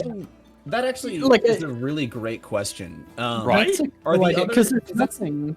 Because that's the thing about dissociative identity disorders. Like, depending on the severity and how it kind of functions, a lot of personalities will kind of just sink into essentially just darkness and kind of just black out and not have They're- any thoughts for Yeah, any they're dormant period unless of time. triggered. So Right. Yeah, Well, I I've guess sent Duncan King does like a kinda- whole memo of like. I guess What? Duncan What? does talk to his sword, so I guess it's fair to say that Max is still being Yeah. able to see everything in there. Yeah. Okay, that's fair. Well, But it no, would be I don't possible. think so. Well, hang on. Is it because Max manifests himself through Duncan's sword, but Duncan doesn't manifest through Max? So, like, Duncan has no idea. For him, it's just blackouts. yes, But only I imagine Max does sort of know what's going yeah, on. while Max is like the Duncan- protector. When he told you that when he explained, he said like I have more no, control I- over I know. anyone else. So Yeah, I know that much, but I'm trying to think like where does the line get drawn? Do you know what I mean? I mean, I But, can't say no, much. that's- It's on Kieran what he wants you to know. So Yeah, Oh, of exactly. course. Yeah. No, that's okay. Are we all in agreement to head west then, towards the home village of Duncan, Mapleton. Mapleton, that place? Oh, we're going to Mapleton? I haven't been there for ages. Yeah, I'd love to go. I haven't seen my folks in a while, actually. That's my case And then. I hadn't wanted you to hear that, but do you know the directions? Well, considering we're in the woods, we'd need to go. Let me have a look. You Where's would the sun right now? Oh, it's yeah, it's getting closer to noon, but it's not noon yet, so you can still tell where it's rising from. Okay. We'd need to go in that direction, just a little bit more to, and then I look in the direction that it's coming from. The left. Yes. Then we'll find the coast and we'll work our way from there. All right, you heard the man. It's gonna move on. And I Yeah. start leading the way, like, with a bit of a skip in my step. Sort of, I'm just gonna sort of stand there and I just sort of glance. Well, I'm not even glance. I'm just gonna sort of stare at Bjorn. You go first. Enemies to lovers arc. That's fine. I'm assuming I'm assuming if I have to pass by you, I would take out the lightning lance and hand it back to you. Okay, I'll sort of begrudgingly take it back then, and I add it back to my actions. Yay! Yeah, he can do something else for once. Yay! Hey, listen, I've been enjoying my double attack. That's been fun. All right, so you guys begin to set out from the village of Sancton, hopeful that the military will eventually arrive and give them some much needed protection and rehabilitation. So you guys, all with your own various awkward exchanges now follow a very happy-go-lucky Duncan as he leads you through the woods. You eventually find yourselves on a dirt path again, and it leads you to a cliffside edge where you can see the coast, in which he takes you a bit south from where you are now. Doesn't take quite long, you know, maybe a good, hour and a half or so of straight-up traveling. Your travels finally lead you to the village of Mapleton. You see it off in the distance. A large wooden sign with a name hangs on a wide wooden archway. The dirt path you are on takes you through this archway, opening up to a small but cozy settlement. A multitude of humans, dwarves, and halflings go about their days building up new structures, milking cows, grinding out metal tools, maintaining a water wheel you can see, and other sorts of busy work. A couple children run around playing with wooden swords, another girl reads a book from a library. Some of the kids take a moment to stare at you, who all stick out like sore thumbs in this very quiet and relaxed town. You don't even hear much like murmuring or anything. It's very quiet. Right. What do I have to roll to give the one reading a book a wedgie? Fucking nerd. So it's a girl in a dress, so I don't know if that's a good idea, but I'm not discriminatory. You're going to be arrested for sexual harassment in this village. Good luck. You're not actually doing this, right? Do I? No. Okay. Sometimes I don't know what's serious. So yeah, you guys are in Mapleton, and you know, people give you some passing glances, but everybody's just kind of doing their own thing, so it's quite quiet. I'm waiting to change the page. So no worries. While walking and leading the group through the town, I am hit with a bit of a headache of sorts. Like, something clearly troubling due to the situation at hand, but like it's not like Duncan's face, but it's clearly just like in his eyes a headache of sorts. Mm-hmm. As he makes his way towards he has got a detour to make to someone's house, which he is making his way to now. Yes. Which would be a very special house that he loves going to. Right. Sitting near the back edge of the village. It's about 2 stories tall, painted green, many trees grown around it in a foresty look compared to the rest of the dirt-pathed village. You guys see Duncan almost like racing his way over. Although he's like rubbing the back of his head, he is making his way there. So I assume the rest of you are going to follow. Yes. No, I'm going to go to the bar and get wasted and hit on a chick. I would get plastered now. No, he'll go. You all go with. Okay. So you guys head to the door you head to the door of this very tall, very green, rich-looking house. It's very different compared to all the other buildings. What are you gonna do, Duncan? I'm gonna run up to the door as quickly as I can, and I'm gonna give the door like a few not heavy knocks, but very excited. I can't control just how hard I'm knocking kind of knocks. You know the ones I'm talking about. Yeah. He doesn't stop knocking. It's just like a constant. All right. Yes. It just keeps going until it's answered. So a few moments pass by.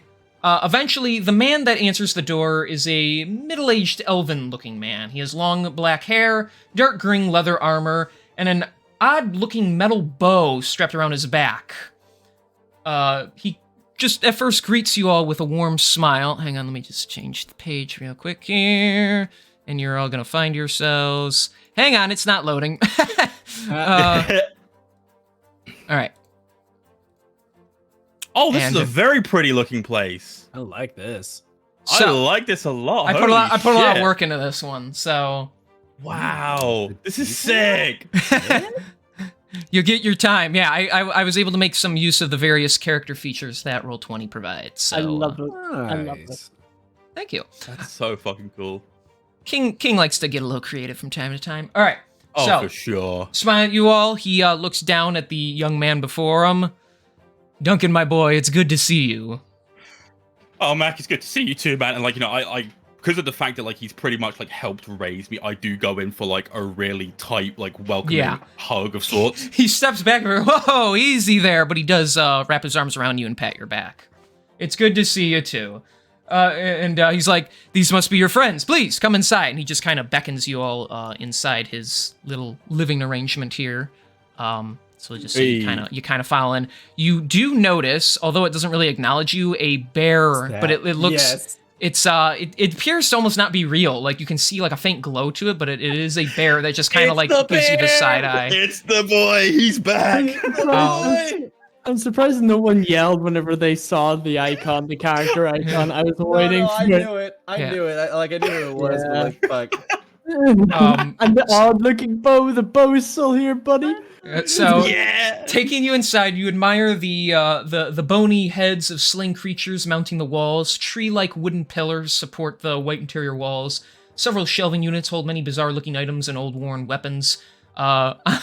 There's a fireplace near the back that sits a picture of this very man and a picture of his very muscular wife, if you can probably guess. So, Oh my Oh, It's all- my it's all come full circle, yes. So yes. he sits down at his desk and he gestures for you all.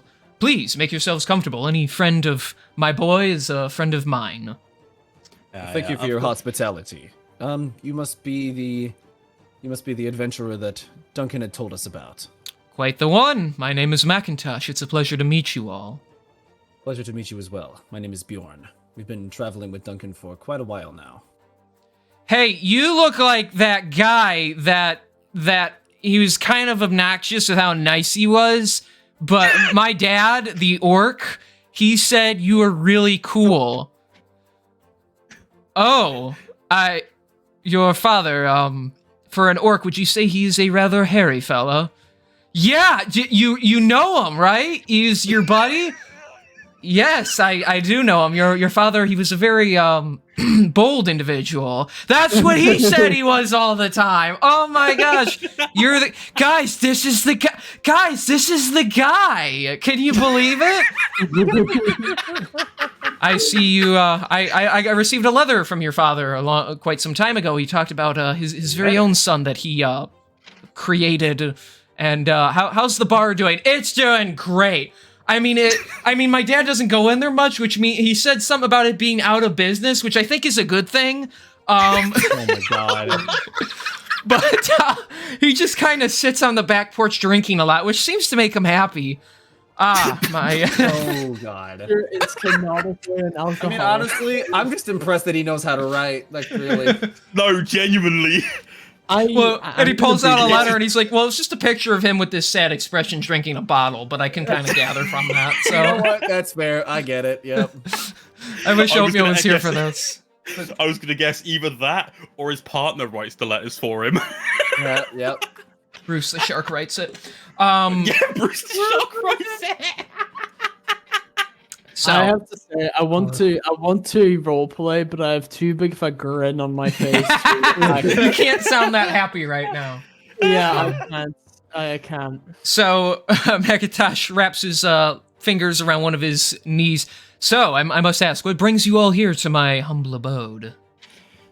Whose knees? Whose hands he's wrapping his own.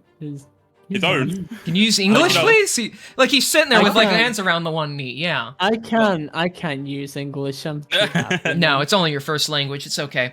No. So what brings you all here to my humble abode? We've been on a bit of a quest as it stands. There's a great evil that has been propagating itself in this world, and we are looking to stop it. Sounds much like the adventure I went on a long time ago in my times traveling. So the world is never truly safe, and we're always in need of adventurers. So do tell. They call themselves the Black Circle.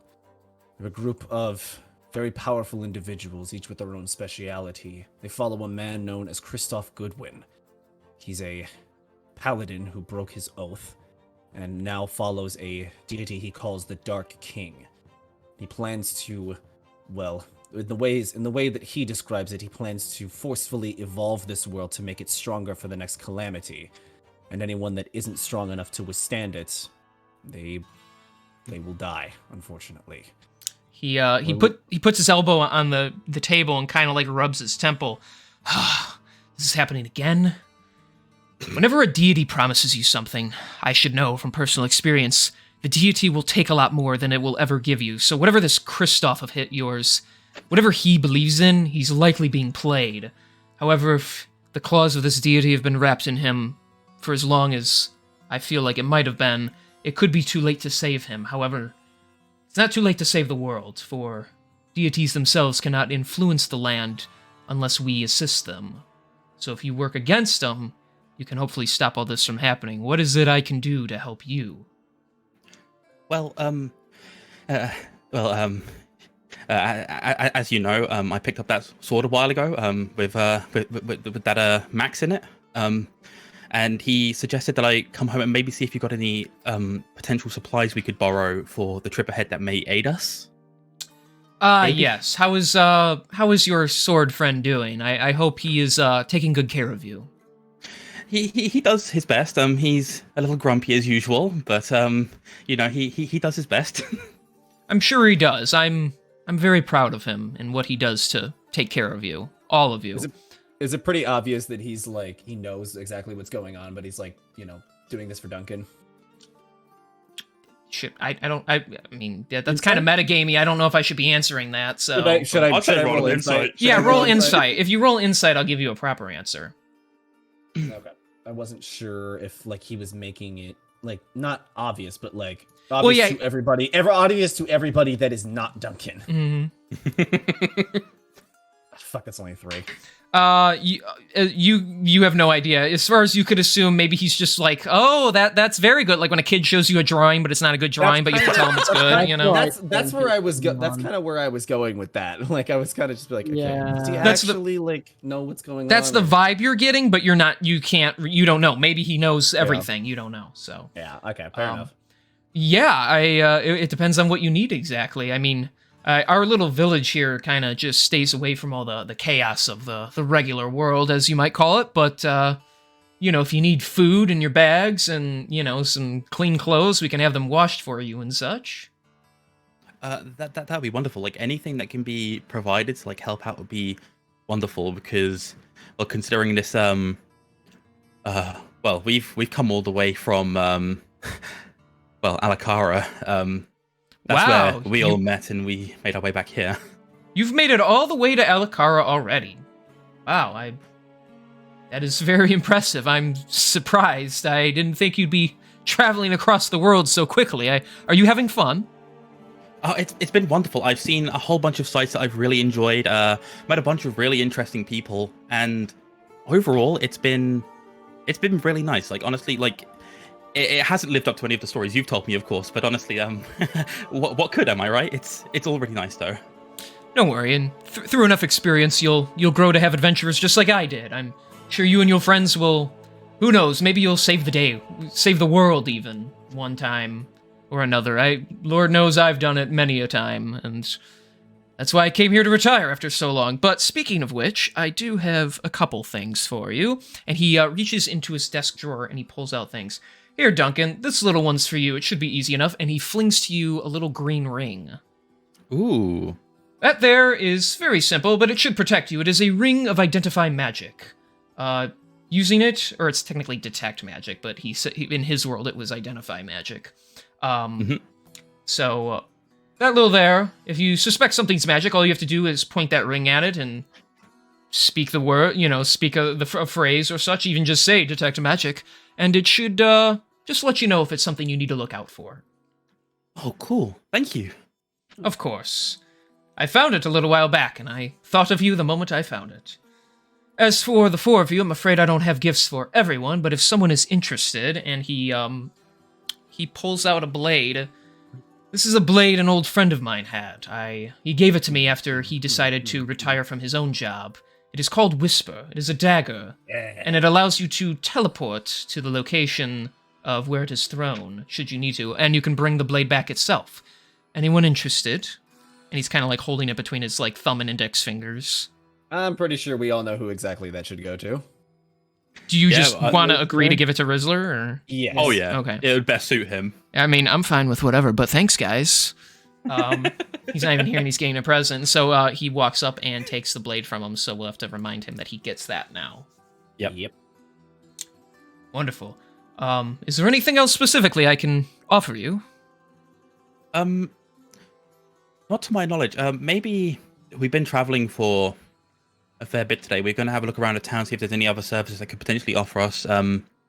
Maybe, like, even if it's just a matter of us resting on the floor, or anywhere we can would be wonderful. Thank you. Oh, of course. We're a bit full at the moment, but I can have some pillows and blankets and such, maybe even a few cots brought in here. You're all welcome to stay with me for as long as you need. Mac, Thank you, truly. Thank you very much for your hospitality. Of course. Honestly, it's quite nice to have you and your friends here, as our little village has been in quite the heap of trouble recently. You see, a few weeks ago, a couple of orcs actually arrived, demanding we give them some of our supplies, and though I chewed them out for their rudeness, it was in my nature to help those in need. However, a week or so later, they came back and I asked them to leave, realizing they weren't the kind of people who should be getting free assistance. Another week passed, and a couple orcs turned into a small band of them. I scared them off well enough, but then they returned in even greater numbers, to which I was forced to fend them off completely, using physical violence, which I'm not a true fan of, but it was necessary for the sake of my people. Although I held them off well enough, I'm simply not capable of dealing with them again if they were to return in larger forces, as he pulls up his right pant leg, and you see that from the knee down, he has a metal foot. And he, taps it, and you hear the although my body is young, I have grown a little worn from the combat of the earlier years of my life. And, as you know, and he turns to you, Duncan, as you know, my boy, I founded this village to keep anyone interested in living here away from the chaos of this big world safe and sound. The people here can fight and defend themselves, but these orcs are no run-of-the-mill bandits like we've seen before. And besides me, the only other capable fighter is... well, he indulges in the liquid pleasures a bit too much, and let's just say I have grown quite well aware to not rely on him. I would kick him out if it was against my better nature. So perhaps we can reach some kind of trading deal. You go about my village and find what you need, and perhaps in your travels, if you come across these orcs, you will take care of them for me. We actually ran into a band of orcs ourselves outside of what was that town called? Sancton. We ran into a band of orcs outside of Sancton. Seems you're not the only village that is feeling their wrath. Unfortunately not. I do not know much about the orcs, but I can only assume they are working together, which is against their nature, but it does make them a lot more dangerous, that's for sure. We'll help wherever we can. It is Unfortunately, appreciated. I believe we're well aware of these orcs. They've grown in their numbers, but, well, also, by the way, you'll have to forgive me. I was setting out notes on a Word document, and a lot of it didn't save properly, so I'm missing a lot of my notes. Okay, I'll fill in the gaps for you. Remind me just one last time, the something the Conqueror... It's Kuvak, so it's Kuvak. He's the alleged leader who is taking down, other tribes and adding them to his. Right. Bit of a hard ass, if you ask me. Mac, was it? Indeed, yes. Mac, we're all too aware of the amassing forces of the Orcish horde. We believe they're led by a Kuvak Conqueror. He's a warlord in the region and is amassing his forces. They've hit multiple villages, and we've been sent to deal with them in regards to the army. But unfortunately, our information regarding them is numbered other than that. Do you have any other information that could prove helpful for finding them? Unfortunately, the name doesn't really ring true to me. The other orcs didn't say anything about him. However, I have come across a few orc tribes in my time. If he is really a warlord amassing an army, he would need soldiers.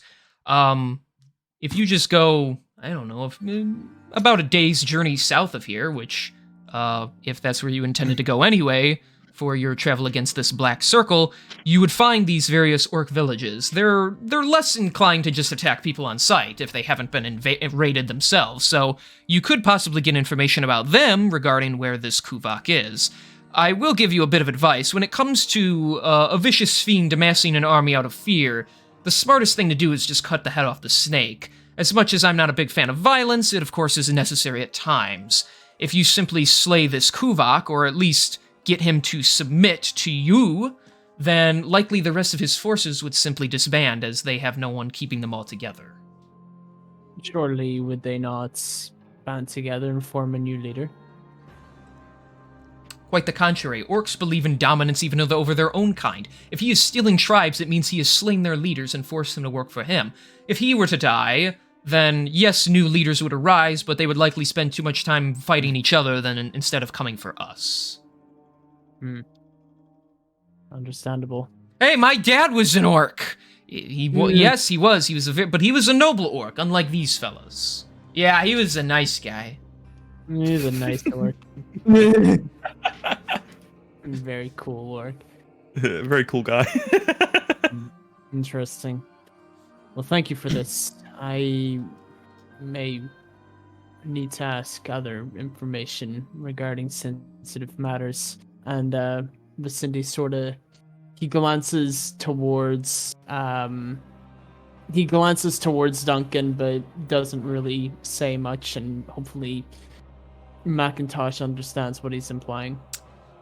It takes him a second. He's like, of course. Duncan, my boy, would you do me a quick yes? favor? Of course, anything. He pulls out a wooden pail. He's like, could you go down to the well, where you know where it is, and just fill this up for me? I'm rather quite parched and I've run out, and you know this old rickety leg of mine. Oh yes, of course. Let me handle that for you. I of course run over, take the pail, and then I bid my dues to the fellas, but all right, I'll be back shortly. And I make my way out yes. Okay. I'm gonna go do some good. Yeah. Just as like a quick question, is that leg like just pure like a metal rod or something, or does it look like it was like crafted of some sort? It looks almost like suit of armor taken and pieced together with tied together with cloth and stuff. So Interesting. I mean, There's just like a J signature on it. I was really wondering. I was wondering the same thing. I'll be honest with you. Because I know you've said before that like artificers are not really much of a thing in this world, but if Jace were to leave some sort of influence on the world, it would be with his artificer skills. Of course, yeah. I mean, hey, you can ask him about the leg at some point, you know. It's not really something that Bjorn would really Ask talk about. It's not something he would like. It's not like he doesn't want to be rude, right? And, like, he has no interest in that stuff anyway. Hey, you have no leg. No, Asher doesn't say that, but yeah. Well, you're like, bro. Yeah, you don't know, but it does. It looks it's like a shoe, and then like a metal couple metal beams and like a little joint in the middle, and there's like cloth tied around it. So it is like it's not just like a peg leg or something, you know. Yeah. It's definitely more advanced than something Bjorn's ever probably seen. It's not great, but it's like a foot. So yeah. So as Duncan walks out, he looks at the rest of you. Something tells me you are all aware of my impromptu son's condition. All too aware. He's a strong individual. Definitely, for sure, but I'll cut to the chase. Well, while he was Max, he prompted that we could use some help, and Max suggested yourself. I'm not sure what position you're in to travel, but, well, we could use all the help that we can get. I see. I think I know what Max was hinting at. He wasn't necessarily talking about me so much as just some guidance I can give you. I unfortunately must remain here in our village to protect it, but he almost might have even meant being able to take care of himself. Do you know the full story about my kid? We understand that he had a rough childhood, and that Max was formed as a protector of sort, Duncan being the original.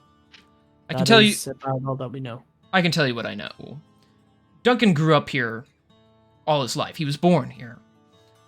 Mom and dad of his weren't, this isn't really my story to tell, but let's just say they weren't very kind to him. Through his youth, he didn't have a lot of money, he didn't have a lot of friends, but he always had a bright smile on his face. I always took note of him. He reminded me of me a little bit. And eventually, I was well aware of his condition. although Max is quite wise, he isn't. The three of them aren't very capable of hiding their condition. I mean, you couldn't tell easily, though my boys are good at hiding it, or they claim they are. If you notice their eyes on different days, you notice the color changes. So I know exactly who I am talking to the moment my boy shows up before me. That's an odd trait. You mentioned 3, but we'll come back to that. Is his condition a magical inclination, or is it? No, it's biological? it is pure trauma. I have done some reading. I had a friend of mine by the name of Jace. I haven't seen him in many a years. However, he was a man, the kind of man to explore the world and study as much as he could. And he shared with me some of his knowledge. And through one of the books that I read, just to kill some time, I understood that there are various physical conditions that can affect the mind, things that we're not even fully comprehensive of. But from what my meager understanding, if one's mind suffers more trauma than they can physically withstand, they can almost split their consciousness into multiple types. Can I roll for history to see if I've read one of his books before? Sure. Okay. Facebook definitely writes some fucking books. Mm-hmm. Such a fucking nerd. He's such a nerd. I got a 16. The Psychology of Man by Jace the Artificer. No last name given. Jace Datris. Woo. Yeah, I guess it Yes. wouldn't. I guess it wouldn't really matter. Yeah. Yes, Jace. I'm Though well you don't know aware- what you don't know what Artificer means, so. Not certain of his title. Bit of an odd one to say the least, but he has certainly developed quite some great feats, if I'm honest. He was before his time. Let's be honest. A lot of people don't really take the things he says realistically because, well, they don't understand him. He was very quick to explain things in a very scientific way, and nobody is really willing to accept that. Everybody goes right to magic, just as you have, which is perfectly understandable. But no, he was very smart, and that book helped me better understand Duncan when I took him in. I eventually learned that the three sides to him are all a part of him, and I care about all of them. They all matter. They're all born of different type. Duncan was born to real parents. Max was born of the need to protect himself that Duncan couldn't handle. He had no interest in protecting himself, so he basically created someone who could do that, although he is not quite well aware of what that is, believing it to just simply be his imaginary friend and his sword, which I have to indulge him with, because Duncan he's a fragile boy. He means well, and if you tell him, as his friends, that we need you to help us, fight an orc, for example, he will do his best to fight with you. He can handle that much, but when it's something that his mind isn't capable of wrapping itself around, it can break, and he swaps to his protector, which is Max. I understand that. What about the third, Gabriel? I see. He kind of looks down and he has a very serious expression. You've met Gabriel as well, have you? He's not really made himself known to us, but we've had a few encounters where we know it wasn't Max, and it certainly wasn't Duncan. And I believe Duncan has mentioned Gabriel in passing, but that was, well, seldom. I urge you to be wary of that one. He was born out of anger, and that's kind of the only trait he holds near and dear to him. I'll tell you this much. If Gabriel shows his ugly side to you, just make sure he gets some kind of benefit out of whatever you're doing or going along with you, and he'll be happy to play along for the time being, whether he likes it or not. Though, he can be quite the dangerous fellow. He's arguably the best combatant that out of Duncan's personalities has to offer. However, he can go a little too far. I have seen it when Duncan got bullied and such. So let's just say I have someone working on that to make sure it doesn't become a problem. But See. by all means, none of them are truly bad individuals. They are just a bit hurt because of their time when they were young. That seems to be a trait many of us in this world seem to have in common. However, Duncan is not the same as that, Bjorn. I'm well He's aware somebody of that. who realizes that they've done wrong and bettered themselves for it. That is true. Unfortunately, Kristoff and the others, they cannot be the same. Although I'm Kinda sure just- you're aware of that. He grumbles, and it's hard for him to admit it because what that ultimately means is that if they can't be saved, the only alternative is, well, not something he's willing to do. Yeah. Or he doesn't want to do, I Yeah. should say. Sort of, Vicindi takes note of that discomfort. Yeah. Doesn't comment on it, but he does sort of just... Vizindi will remember that. Yeah, no, exactly like that. Exactly like that. Meanwhile, Asher's just over here poking the bear. Please don't poke my bear. And he just like growls at him. Hey, he's funny. That You've is got certainly a some comment I interesting- never thought I would hear in this campaign. Don't Please poke do my not bear. bear. You've had some interesting comrades, by the sound of it. At least the two that I've heard of so far. Oh, yes, of course. Alas, I long for the good times I shared with my own group. You all remind me much of them. Shame they moved so far. I mean, now one owns his own bar. I can only hope he still owns it. Another trains thieves to, although get up to no good, which I don't like. He trains them to be a little more honorable. Another, he searches the world for knowledge and advancement, though I don't really know what's happened to him. And sadly, the other one disappeared a long time ago, and I haven't talked to him, and, well, I don't even know if he's still alive, but I haven't seen any of them in a long time, so be sure you all keep yourselves close. Friends forged in difficult times are bonded like no other. Of course. Well, I can say this for sure. Maybe none of us were born to be heroes. But with this quest and what we've gone on so far, perhaps the five of us were just fated to be. I believe in Fated fate myself. Five. That sounds pretty interesting for a name, don't you all think? Oh! I thought you were Bjorn to shit. No, no, I'm That not one's gonna not ruin the canon. moment. I told myself I was not gonna ruin the moment. Okay. That line, however, was canon. Bjorn did straight up throw out Fated Five as a name for a potential party. If name. you want the opinion of an old adventurer, I like it. It's good to have a team name. We never really had that, but it can't be. It could help. Well, we'll see how things proceed from here on. We really haven't got much time to dilly-dally, I'm afraid, Mac. We've come for business. Of course, I value your bonds with your son, but there's really pressing issues. I'm sure you know yourself with, these orcs at our doorstep and other things. It's not safe here. Okay, Duncan, you can come back. Wait. Of course, he'll take the pail from you and like give you a pat on the shoulder. Thanks, my boy.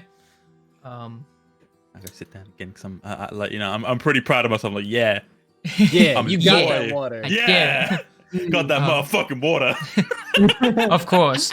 Speaking of which, if and he sees Duncan's back. If you were told to come here by someone trusted, I'm not quite sure what I could do. What exactly is this black circle of yours looking for? Because it seems you're looking for them. The ritual that I've been told about is one that will, as I said before, forcefully try to evolve the rest of the world into becoming stronger to protect against any new threat that are coming across it. The three items that I was told about were an empowered floating red stone.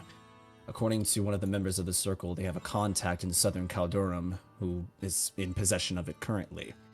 The other is some sort of ancient book that contains, who knows, some sorts of spells, the incantations for the ritual.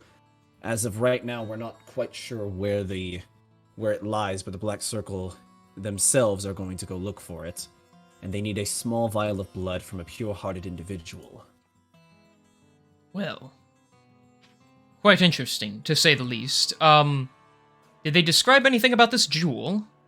Specifics of it?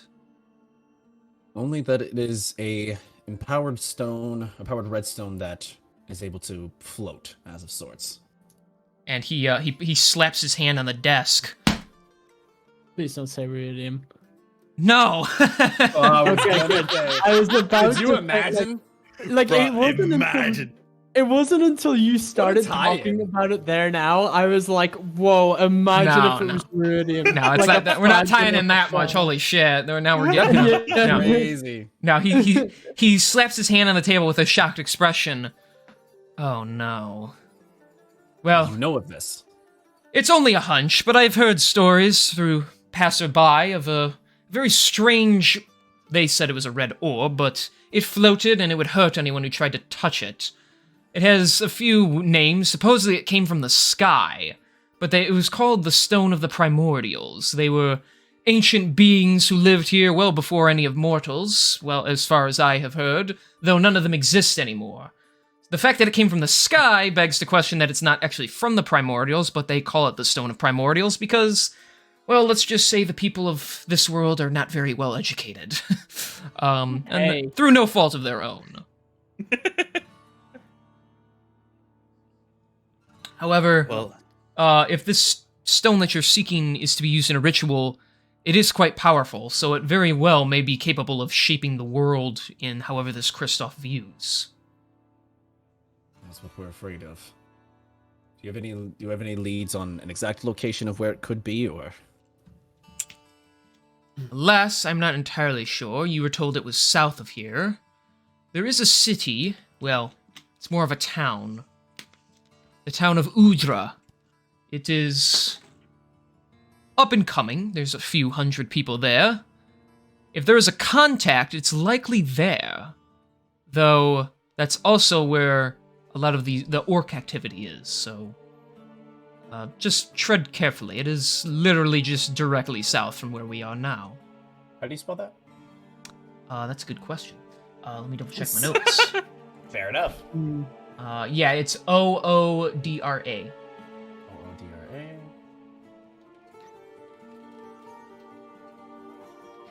there we go.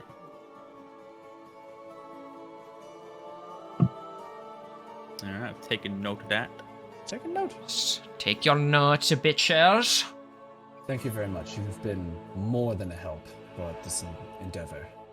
I'm glad. Before you go, perhaps you can, if you mention my name, you can have a free meal at the tavern right across from here. Give you a good little rest up before you head out again. That would be much appreciated. Well, like, genuinely, thank you, Mac. It's, like, I appreciate all your hospitality. Like, you know, I know it's a bit rude of us to be barging in here and asking such things of you, but I genuinely do appreciate it. Oh, no problem. I'm glad to see you've been making some friends on your first ever journey out, and I hope you stay safe out there, though. Oh, of course, as long as I've got, these guys and Max looking after me, I should be alright. I'm sure. You, next time you talk to Max, you give him my regards, why don't you? Of course, yes. Shall we head to this tavern then, boys? After all that walking today, I'm looking forward to, potentially getting some food. I could eat. Yeah, I'm hungry. Sure, whatever you guys want to do. I'm not making fun of him. That's how he sounds. Like, let it Just be how he is. Do you want me to just talk like me when I'm talking for him? You're not going to know who I'm talking for then. I'm sorry, it just sounds funny. I just can't help it. Sounds like a skill issue. A vocal skill issue. Mm-hmm. I'm assuming, yeah, we're all in agreement that we're going to the tavern, right? Mm-hmm. I will. Bjorn is gonna be the last out. Like, I'll say, like, if everybody wants to go ahead, like, I'll be the last out, and I kind of want to, like, say something aside to Mac on my own. Okay. Of Do I have to make everyone deafen? Before we No. do, sorry, hang on. Do you mind? I'm just gonna ask: is there a temple in the area? I'll ask Mac. Oh, temple? I'm afraid not. We don't have anything like that set up. However, I will say there is a section near the graveyard, although a bit damper. They are known to have some very serious spiritual encounters, so there's a lot of purified energy in that area. If you're looking for some kind of physical feeling, that would be the best place to look. Understand. Thank you. I appreciate that. You have my regards. With that, I'll leave. Appreciate To it. that place. I'll head to the graveyard. Okay. Oh, you're going straight to the graveyard? Okay. I will, while those guys head to the temple. Okay, so we'll see you get Tavern. there for right now. As Or I'm tavern, sorry, following, Yeah, tavern. as I'm kind of following everybody out, and it gets to be me at the door, I kind of hesitate, and then I just kind of look back. You are quite the adventurer, and I'm assuming you have encountered many of what you would call villains in your time. Let me ask you something. Do you think that truly there are just some people out there that cannot be spared, that cannot be redeemed? He thinks for a moment before, like, looking you dead in the eye. In my times traveling, I have come across a great deal of ne'er-do-wells. Some were petty thugs and thieves who just needed a little rehabilitation. There are some people who choose to do bad things because they feel there's nothing else they can do and they are damaged, and I try my best to save the people that can be saved. However, I've also come across very dark-souled individuals. They see nothing but their desires, and their desires inflict pain on others, and I have accepted through my travels that when the time calls for it, sometimes the only way to save somebody is to leave them dead at your feet. And sometimes the death of one is worth the risk of letting them live. Yeah, he kind of thinks on that for a second, and I see. Well, thank you again for everything. And then he's like, "Don't be a pussy!" No, I'm just kidding. No. Of course, and may I ask you your name? Oh, wait, your name again, sir. I want to keep it in the back of my mind. I am Bjorn. Bjorn, you have a noble heart, I can see that much. And I respect the kind of man that you want to be, and just, although it might not make you feel good, take note that getting your hands dirty from time to time, it's alright. And with that, he will nod and follow the rest of the gang to the tavern. Okay. Hey guys, where did Vicente go? Oh, he went somewhere else. He went to the Heard to him the say something cemetery. about yeah. a graveyard on my way out. All right, so you guys come on in. Cindy's a bit of a goth. Holy shit. He's sitting there listening to My Chemical Romance. What's wrong with him? So you're gonna head over on like a headstone, headbanging and shit. Yeah, what's up, my daddies? My daddy. So, No, I will be the night that I will fall for you. All right, so we'll actually cut over to Vizindi. So what are you doing right now, and that while you're over here? Just sort of chilling for a bit, sort of thinking to myself. I'm mainly here just to seek guidance.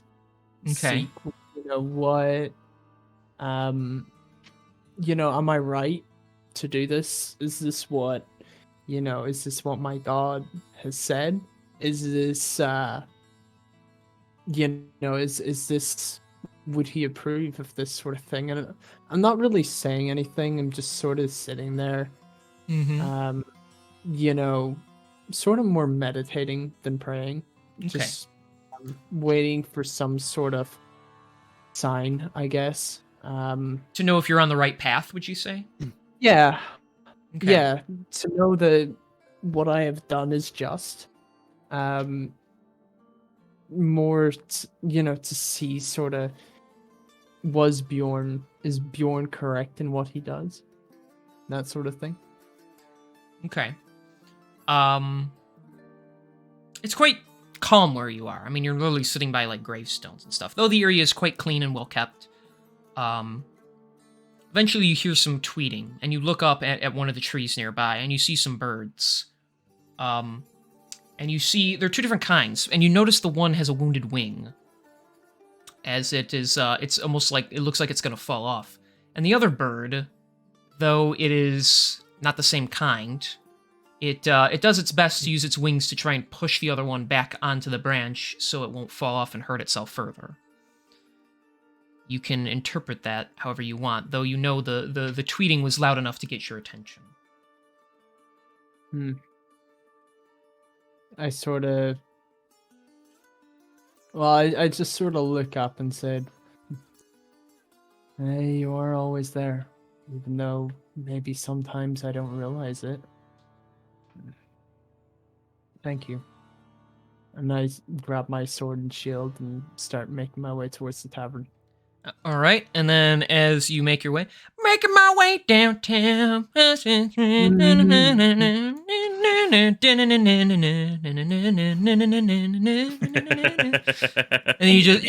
you just like check this guy into the wall, you know, and then all right. So as he's like entering in, where are you four going? Not that guy moved. Oh, That guy didn't need to move, but He joined us. Way, gang. I will be sitting at the bar. okay. Yeah, I'm going to sit at the bar as well. But I'm going to make sure, like, you know, I'm just I'm not sat between anyone. I'm just kind of like, you know, sat like there, like, yeah, I'm comfy here, Okay. just so I can get up and go to the toilet if needed. I imagine by the time Vicinity would have come back, we would have probably ordered our stuff. Yes. I was going to order myself and Vicinity an ale. Okay. And since you gave, you know, since you said you were speaking to Macintosh, he said, you know, if you give his name, you can get around on the house. So, the barmaid, she'll throw you each an ale. These two aren't here, so they'll just sit on the end. And everyone will be poured. Vizindy, you're there. As you walk up and you see everybody, I don't know what you want to do.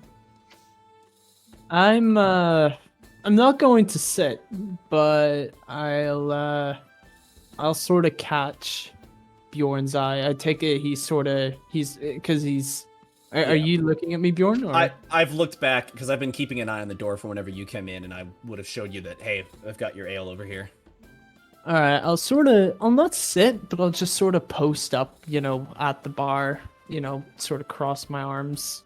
Not Okay. really say anything, but just sort of nod. You know the look how whenever you've done wrong, but you're not really gonna acknowledge it. Right. You know what I mean? Yeah, Mhm. that sort of thing. My Where favorite you're kind of look. sorry, but you're not gonna say anything. Okay. So you'll be like right there or something with your drink. Mhm. I tell you what, it's really nice to be back in this village again. I haven't been here for so long, but I tell you what, since I've gotten back, I've had this really annoying headache of sorts. Headache? Oh.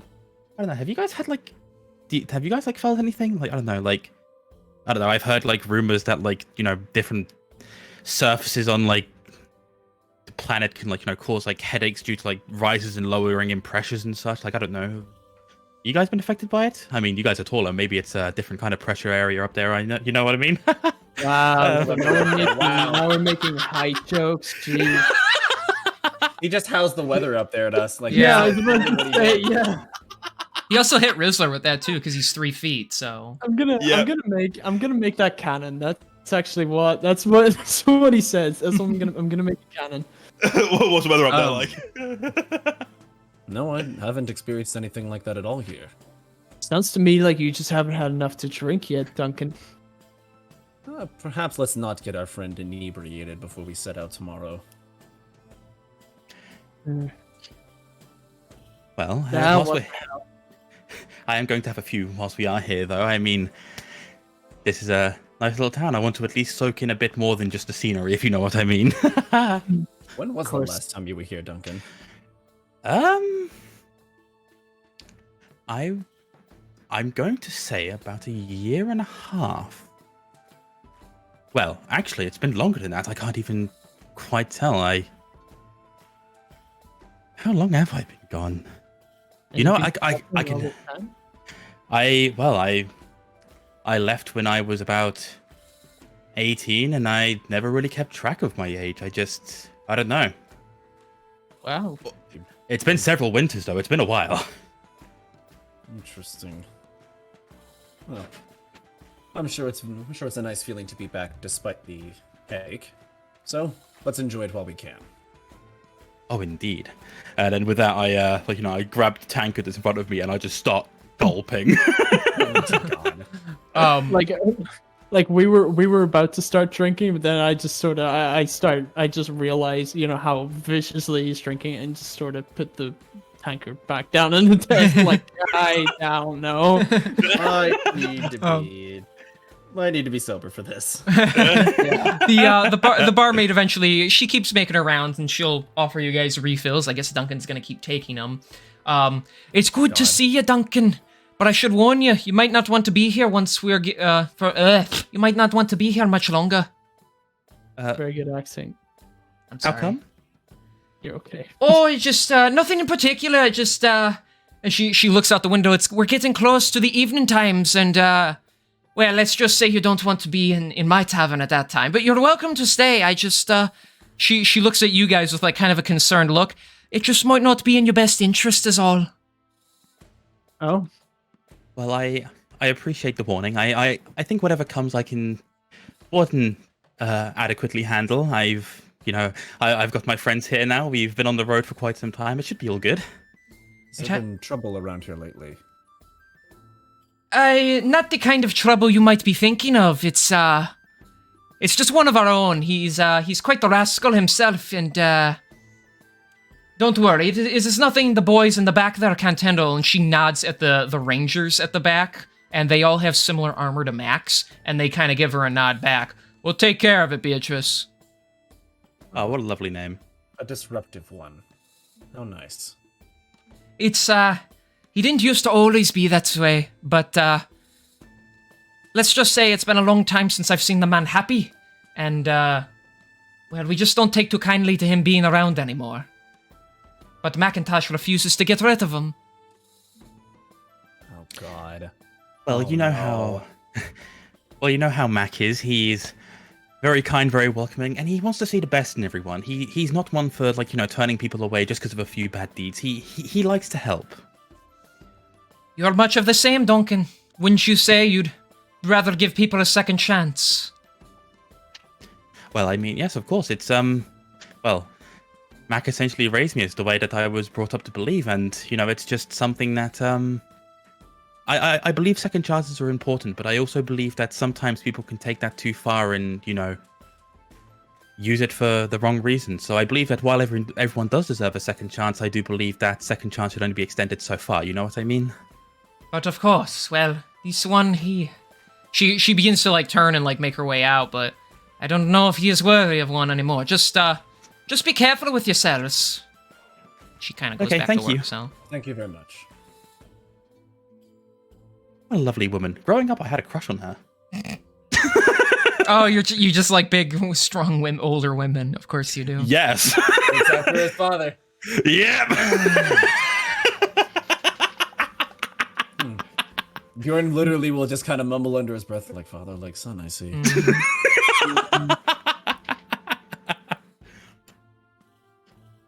Oh, so this character in here, you've never met him before, Duncan? Well, at least, well, whoever it is, I don't know if they were like that when I was younger. It's possible that I do know them, and times might have changed them. Again, I'm not quite sure how long I've been gone. I think asking Mac would be the best idea to tell how long I've been gone, but I don't want to like go back just yet. I want to like at least wait until we've had something to drink and maybe like soaked in the sights a bit more of this town. No, of course. Oh, you know this place better than anyone. What's around here? Well, growing up, there was, well, of course, the tavern. There was the farmlands on the outskirts that my family used to work on. There's Mac's house that I used to, well, hang around very regularly. It's actually where I learnt my first set of spells because he had a few magic books lying around. And then there was, well, the nearby forest, and then surprisingly, this town's very quiet. There's the library, which I love going to as well. Like, honestly, the library is fantastic. I just can't beat a good book, you know? I've got plenty on me. It's just, well, I say plenty, I mean like 2 or 3 that I like reading over and over again. Can't beat a good book as someone who does not really have good reading skills. Yeah. What the fuck is a book? You're just saying that to agree with him. I'm just kind of like, yep, sure. Can't read it, whatever. I'll have to pay a visit maybe someday myself. Well, I mean, it's worth it. Maybe we can I know that we've got a bit of a situation on our hands that is worth, like, paying all of our attention to, but even if it's just for, like, an extra day, I'd like to maybe hang around a bit more. Like, as he said, he's got a similar orc problem here. Maybe we can help out if they try again. No, of course, and hopefully, well, I imagine that the last fort by now is, the last town by now is probably reinforced. Well, that should take off some of the weight of our duty of protecting the place, I suppose. Of course, and of course we got Mac here and the Rangers to back us up if need be, if the orcs do come here, but I just want to make sure that, like, well, like, I don't want my family being hurt. Like, well, as you saw, Max, like, lost a part of his leg, and, he used to tell me this story when I was growing up about how when he was younger and before he came here, he was really good athletically. Like, he was able to climb buildings and shit as if it was nothing, as if it was just, like, climbing a ladder of sorts. Duncan language. Are you calling yourself a ladder? What? But I don't know. It seems unnatural hearing Duncan swear. So I'm just gonna say it like Captain America would. Language. But yes, he is someone that who I still believe holds great feats and abilities. Like, he's still very young for his kind. Like, they live to be 700 plus years old. Really? And last time I checked, he wasn't even bordering on his 50s yet. Well, somebody that seemed to have accomplished a lot of feats seems to be lacking in that department, to be honest with you. But it's funny because he has one leg. Yeah, I was about to say, was that a jab at his lack of foot? God damn it. Okay. Why are we like this? As you guys are talking, this guy here, he glances out the window, and then he's like, "Oh, son of a bitch!" And he drops a gold coin on the desk. "That's my tab paid. I'm out." And then he kind of like quickly power walks out of the tavern, and everyone kind of like gives a look, like they're not sure what he just saw. I think it was my joke. Well, fuck. He's like, "Fuck that joke." Yeah, I'll just kind of look out the window, or if I can. I don't even know if there's a window nearby. No, the window's like here, so. Yeah, well, I'll be like, what was that he saw? Well, you just see the tail end of it, but you do see a figure in like metal armor and like a cloak walk like through the doorway. You just catch his boots as they're like heading up the steps. Oh, goody. I would like to glance towards the door, because, like, if he's walking up the steps, and, like, chances are he's, like, open up the door and he's, like, stepped in. So I could probably get a good look at him as he walks in. Yep, he walks in. You notice a very large, muscular man. Let's turn him that way. He's got a long sword strapped to his hilt. He's in metal armor. He's got short dark hair and a thick graying black beard. His skin's almost like a little gray, like he hasn't seen the light and day in a long time, and he's got dark bags under his eyes. Ugh. Another long day of nothing interesting going on around here. Hey, Beatrice, you bitch! Pour me an ale! You've had enough. You know you're not welcome here, Raymond. I don't give a damn what you think. This is my town, and I see fit to get what I want. And this guy stands up. Look, Raymond, sit down. And he shoves the guy back into his chair, and he kind of like slams into the table, like. Ugh. Upon seeing the commotion that he's causing, I am going to step up from my place at the bar. Like, admittedly, like a bit of a stagger due to the fact that I have had a few pints at this point in time. Mm-hmm.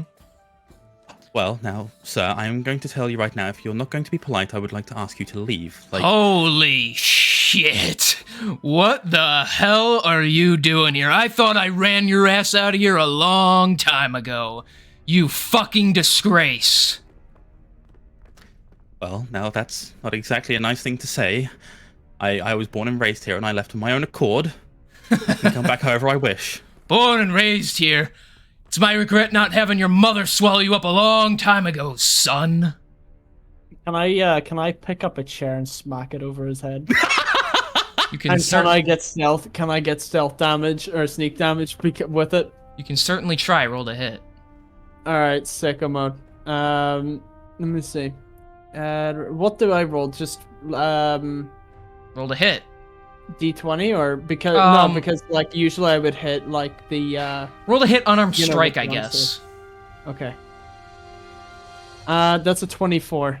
Okay, so you run up and you smash him in the face with a chair. Can I get it with the sneak because it is just out of pocket or no? Well, you don't get sneak attack damage. You just get no, regular of damage. course I don't. I thought I still got an option. No, never mind. Okay, then fair enough. Upon seeing the chair, I'm gasping like in inaudible Alright. shock. Like, what the So fuck? what's your unarmed strike? How much damage does he take? Unarmed strike. 6.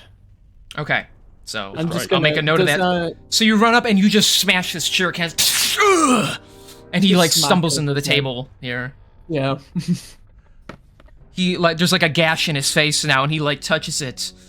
Alright, Bjorn is back from his shit and he runs over to see what's going on. Seeing this, the Rangers start to get up. Raymond, take it easy. We don't want any trouble now, do we? Oh, While he's doing that, I'm just gonna go sit back down at the bar.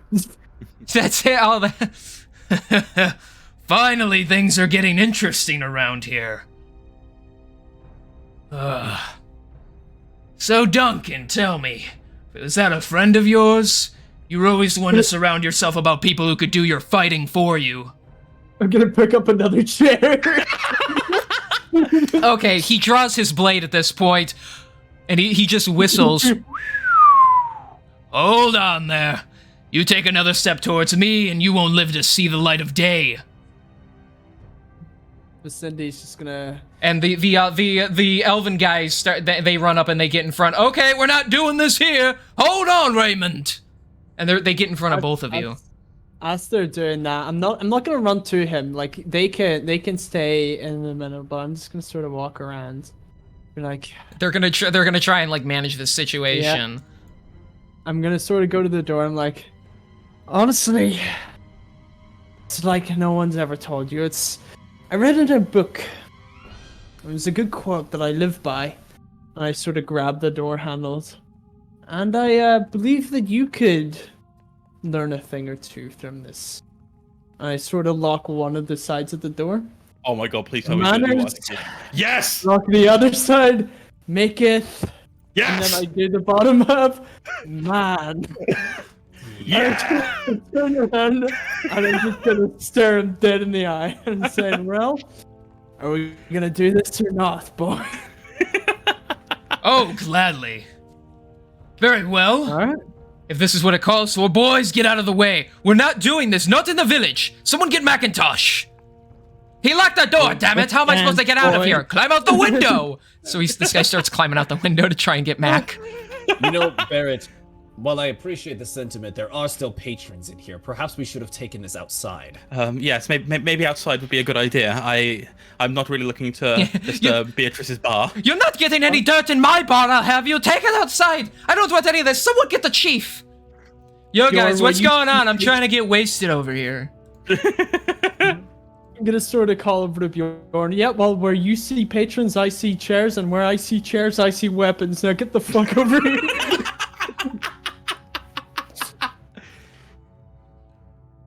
Can I have a bar Son of fight a with this bitch. guy, please? Son of a bitch, we're Please. actually doing this, aren't we? I want to have a bar fight. It's been a long time since I had this fun. All right, let's make it interesting. So, are you drawing your sword, or are you just gonna fight him like fist No. to fist? Fist to fist. All right. He takes his Using sword and he props. stabs it into the ground, and he takes his like metal gauntlets off and cracks his knuckles. Let's do this. No, Raymond, I told you we're not. I don't care what you want. I'm in charge here. Get out of the way.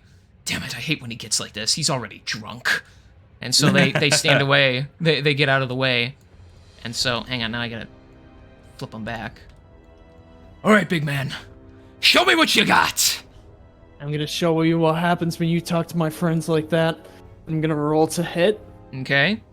I got a 17. That's a miss. Oh, Oh fuck. shit, this guy's kind of buffy. Okay. Mhm. So you technically get 2 attacks, so you can try again. Oh, that's right. Yeah, I forgot about that part. Thank Yeah, you can do that. You're welcome. Okay, no. If the I'm first reminding one him, I get to failed. make fun of him. So you got 16? Yeah, that's a miss. Yeah, well, I got 14, but it's also a miss, so yeah. Yeah, miss no matter what. All right. Yeah. So you swing once and he dodges, and you swing again and he dodges it again. Is that the best you got? He is gonna roll to hit. Let's see. That's a 23. That's 24, Holy fuck. and that's a 17. So that's 2 hits and 1 miss. Wow. Go fuck yourself. I Made have this guy specifically for him, didn't you? So let's see how you handle this. And he kicks you on the underside of your thigh so you buckle a little, and then he spins around and drives his elbow into your face. But then you're able to stumble out of the way as he takes one more swing, thinking you'd be stunned for longer. So so that's 2 hits. So that'll be. Oh gee, wait, hang on. I gotta do. Well, it's unarmed striking, so we'll say he is. I guess we're just basing off of pure strength. So both hits are gonna be add to 10 points of bludgeoning damage to you. So 10 points, cool beans. I'm gonna try and I'll I guess he's more like here now. let me see. I'll try and shove him. Okay. Using an attack action, you can make a special melee attack to shove a creature, either to knock the prone or Target must be no more than size or larger. Yes, please. You must be within range attacking. You make a strength athletics check, contested. Okay, so he basically just has to beat me in a athletics check. Oh, so I roll 1 too? Yeah, I think so. Okay. Right, so I got an 18. I got an 18. No fucking way. Whose Okay, dex do is we higher? want to go again? Is that higher modifier? Is that how that works? I don't know, because I think that's just for initiative, isn't it? Yeah, it So would be. he has to beat you, so you're tied. Yeah, you want to just do it again? We'll see. Yeah, we'll do it again. We'll do it Okay. again. Come on, you gotta Athletics. I got a 17. Okay, I only got an 11 that time. So Let's go. you basically grapple each other, and as you try and push him, he's able to push back, and he's matching your strength, and so you have to reach in deeper and just and really Like, push shove him. him to the floor. I was about to say, can I like push him like onto the table or like? Oh, no, like I here? Or, suppose- I mean, you're kind of just Yeah. shoving him, right? So you want to like knock him onto the Yeah. table? Okay. Yeah, So- like push him like so he's like leaning back over the table, and because I have extra attack, okay. this says it uses an attack action, so I'm assuming I still get extra attack. No, I believe that would be your action then. So Yeah, I believe that's Yeah. right. Oh well. Oh yeah. Wait, is it? Because hang on. your using your the attack action is either to attack or you do something else. Well, this is the attack action, so I don't think you get extra attack on that now. So Okay, no, that's fine. That's fine. So he's basically pushed over onto the desk at this Okay. point, so I could swing with advantage now. I okay. think. So yeah, you knock him over onto the table. Question. Yes. Could I intervene at this point? You can intervene whenever you want. yeah. Anyone can, yeah. I would. So, King, what would you like me to roll to throw this man out the window? I was about to say, you know what would be really cool, and I'm just suggesting this. Can somebody WWE style jump off Suplex the him? Oh, table? never mind. Jump off a table. And, I like, was hoping crush that's him where we were through going the with this. table. No, So I was all right. gonna- So roll athletics, Okay. and I'm gonna make a. I guess he'll have to counter with something. So he's gonna make a Follow strength up. saving throw. What? Follow-up question. If I were to rage right now, I know there's obviously Wild Surge, which I have to take into account. I do get advantage on strength checks. Would that include an athletics check, or how does that work? That is a good question. See, it doesn't say. I mean, athletics is technically a strength check, so I guess it would work. I don't It's know up how to that you. works. I'm leaving it up to your Yeah. interpretation. All right, hang on. Let's just Google it. Yeah. Yeah. Does advantage, if I could spell advantage correctly, on strength checks. You'll have advantage anyway, because this guy, because I used the shove action, he's technically on the ground even though he's on the table. That's a So good he's in point. the Maybe I don't have to rage then. Yeah, includes don't all think you strength have- checks, so it would work anyway. Ah, so it would work anyways. Okay. I guess I'm not gonna worry about it right now then, because since he is prone, I would get advantage on that anyways. Yeah. Is that correct, King? Would I have advantage on the athletics check to throw this guy out? Yes, but he's still gonna make a strength saving That's throw fine. to fight you off. So, That's fine. so that's. I gotta do this Tight. math. I'm just trying to picture this. Please, Duncan's please. just I sitting need there. I need this. I need this to be good. Okay. That is a 20, not natural. Mm, 27. that's good. No fucking way. Are you kidding me? So you grab onto him. He kicks upwards with his leg, kicking you in the face. And since he's at an awkward angle, you only take 2 bludgeoning, but you still take 2 bludgeoning as he kicks you in the face. It's just fucking Duncan's Damn watching. it. this I had a play. line. I was gonna be cool. Damn it. Believe me, I wanted that to work too, but he rolled and saved. So, Oh, dude, if it was a Um, natural, if it was a natural 20, I would have beat it. all right. Fucking- It's his turn now, so he's gonna stand up on the table. He is going to leap at you, and he's gonna try a weird maneuver. So you need now to make a strength saving throw, and I'm gonna make. Wait. Doesn't he have to use an action to get up? No, he Yes, has to he use has movement to speed to movement get speed. up. Oh, it's movement speed. Yeah. Is, right. Fuck. Oh, yeah, it's an dirty 20. action for free. Okay, so he missed. He's gonna try one more time. So make one more saving throw. You got it. Oh, that's a natural one. Ouch. Ooh. And I got 22. So he's gonna leap. He's gonna leap off of the table. He's gonna leap to your side, and he's gonna wrap his left arm around your head. And as he leaps, he spins your body, so you basically flip and go face first into the ground for a DDT, and just and he smashes your face into the wood. And we're gonna roll for this. So you're gonna take. Oh, he rolled max. You're gonna take 14 points of bludgeoning damage as he smashes your face into the ground.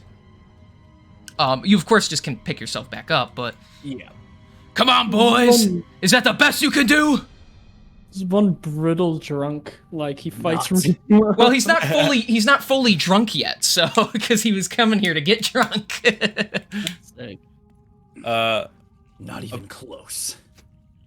Upon realizing that this is just getting out of hand, and the situation itself is pissing me off because he's being reckless within a business that clearly doesn't want him here.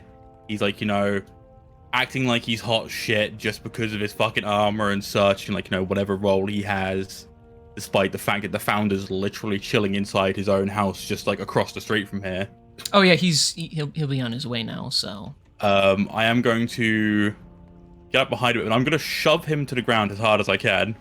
Oh, Okay. God, little Duncan is gonna shove this guy to the ground. And I'm going to Okay. use my inspiration just to make sure I can actually land it. okay. Do you want Christ. to because by the way, I'm just putting in the suggestion. What we can do is have 2 people joint roll it, right? That can be a thing. What do you mean? 2 people can roll to Oh, you push mean, him to the help? ground. Yeah, Yeah, the help a action. Yeah, to give advantage. Well, nobody's there to Yeah. aid him right now, though. So. Yeah, It he's would kind of be- like. All right, so I'm going to roll Yeah. for strength.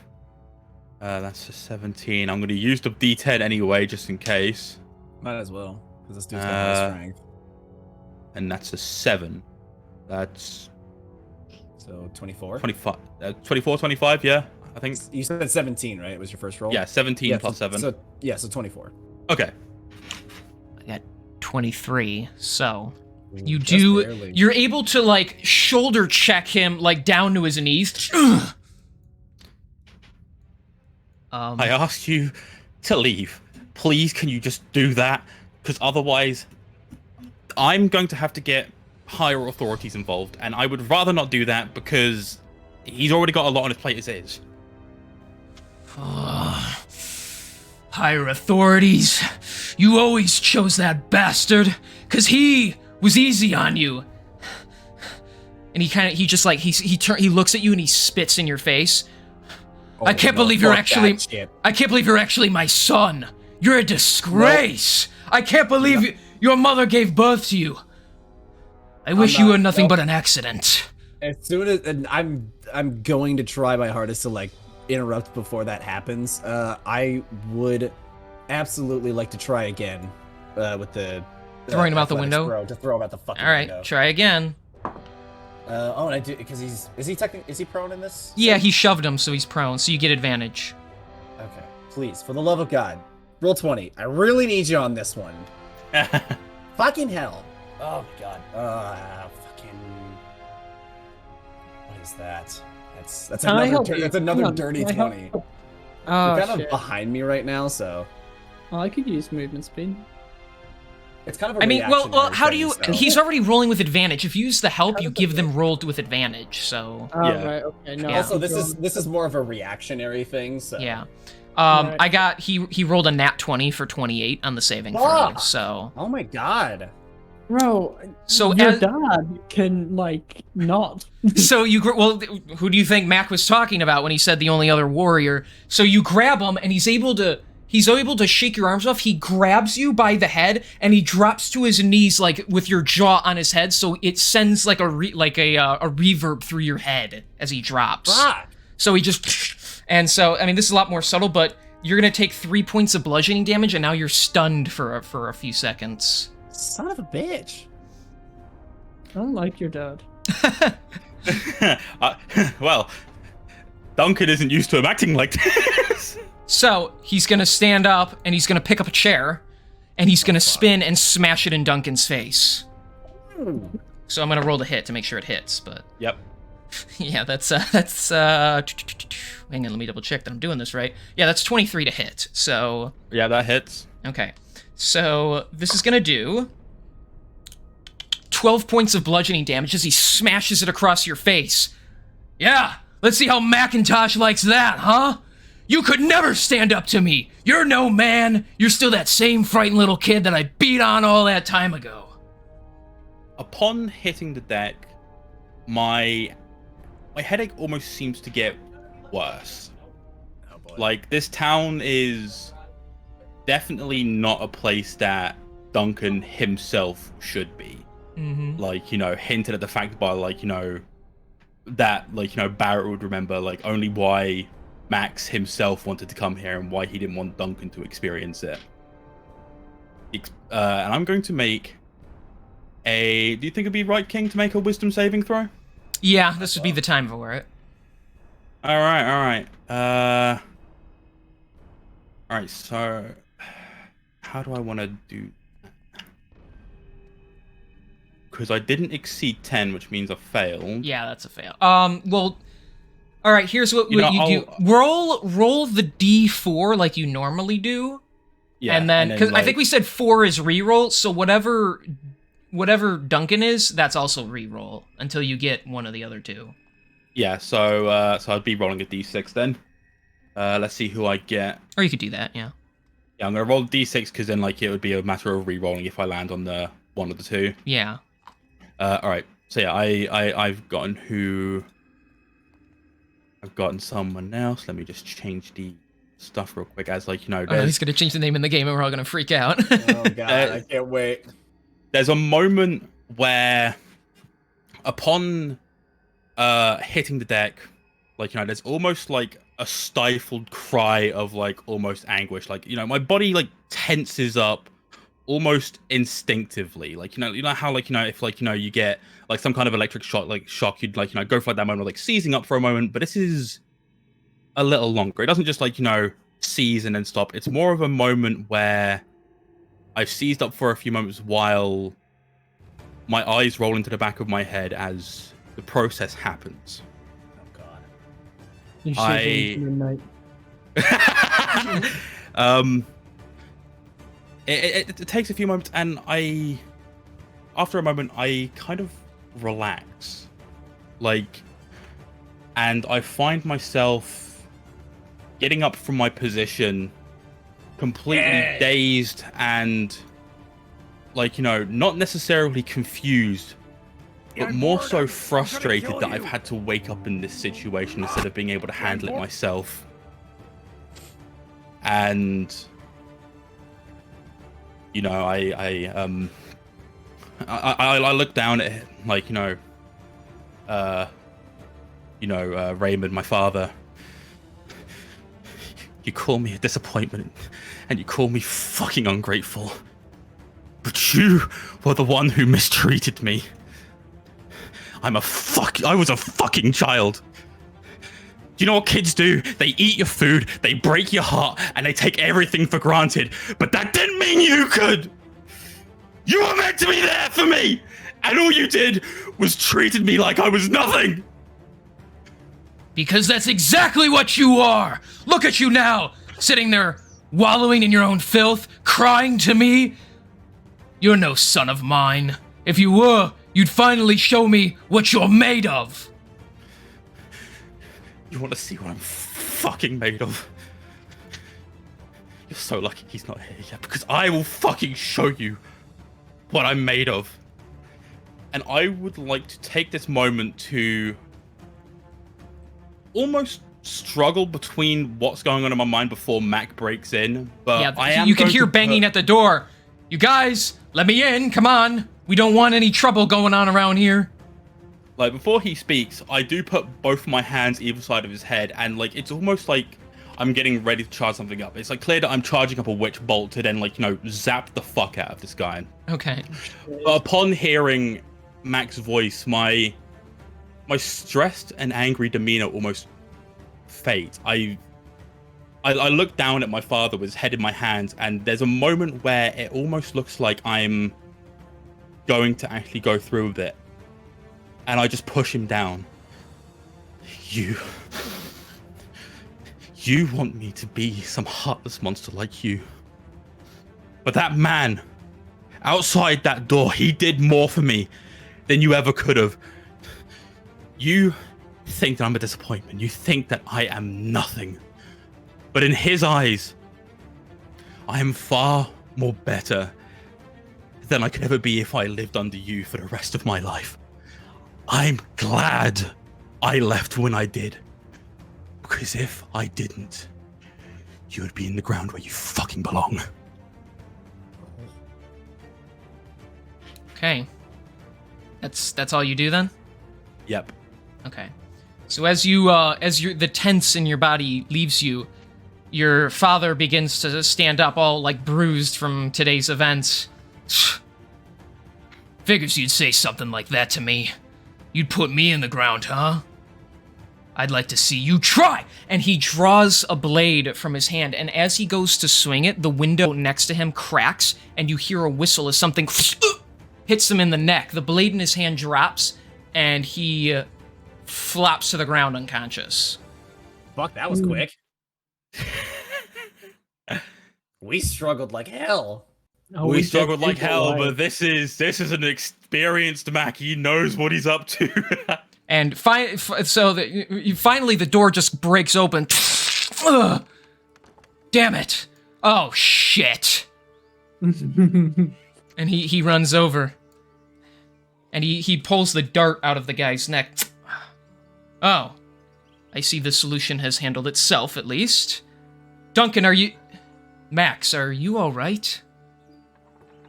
I almost let you down. I almost killed him. I shouldn't have let Duncan be in control when he came here. No, it's not your fault. He actually he comes up to you and he hugs you. You're all right. It's okay. It's damn it, I didn't think he'd come over here today. He was out scourging for whatnot. Sorry you even had to see him today. It's as for the rest of you, though I don't appreciate you locking me out of my own tavern and beating on one of my people, I'll say the son of a bitch had it coming, so... Everyone is like kind of still dazed and just like, huh? Yeah. What? Somebody here? Yeah, you're finally starting to come out of it. You're not seeing 3 of Macintosh, but you're still seeing 2 of Macintosh, so... What a tough son of a bitch. Like I said, there's a reason I keep him around. If the life of this village was ever in true peril, he would be an asset. It's just every other day of the week he is an asshole. An asshole to say the least. You're telling me. Again, this really like goes to show like, you know, the true relationship that is like between Max and Mac as a whole. But instead of like, I don't refer to him as Mac, but I'm like, Father, I'm truly sorry. Had I known he would have been here, I wouldn't have let I wouldn't have let Duncan bring him here. Hey, it's not your fault. You did your job. You came in when you were needed most. I'm just grateful that Gabriel wasn't the one to show up for this, because then things would have gotten really messy. You did all right. You handled the situation. You didn't give in to your anger, and I'm sure this is an experience that, as regretful as this is to say, that Duncan probably needed to have some closure. Would you guys get him out of here already? Right away, sir.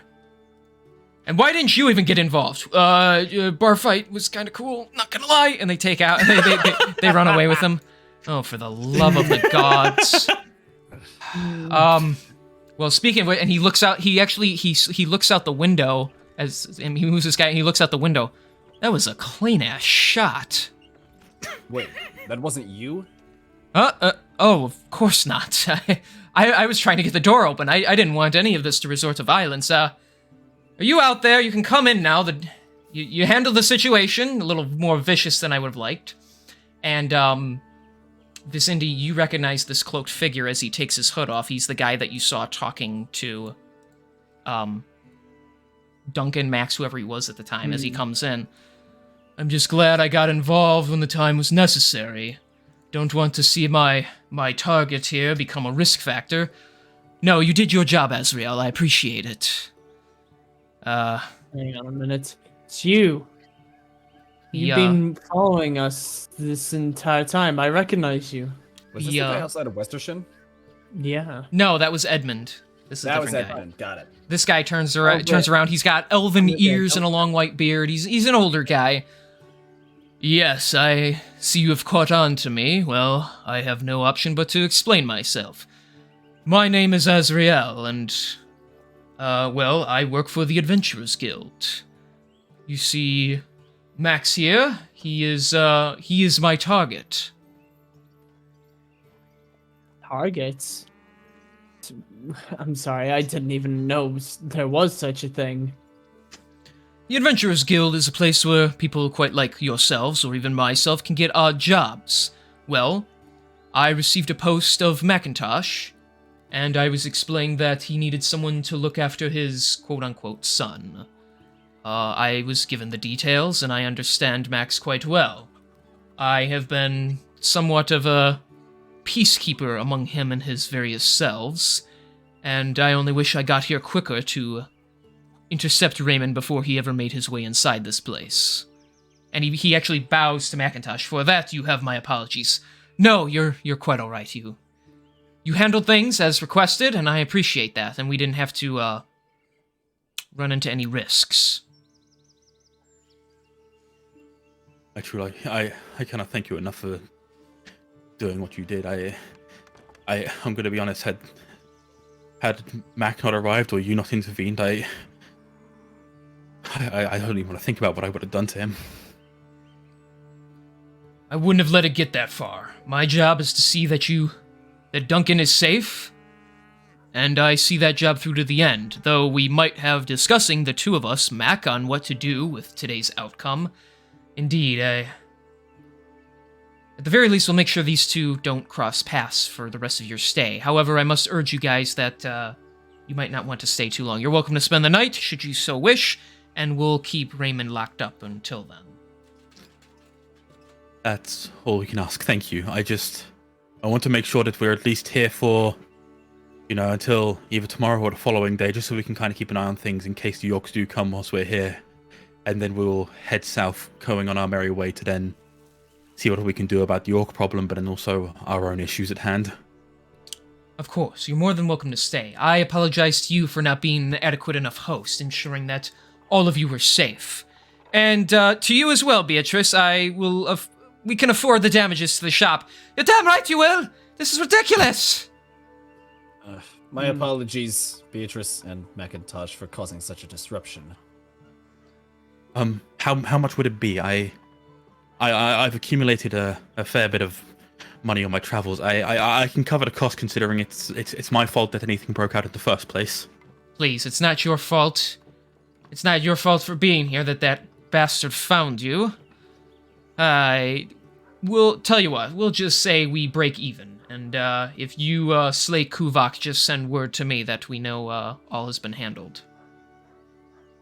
Will do. I appreciate it, truly. Of course, I would never charge my own son. I would have charged him Asriel. I'm just saying.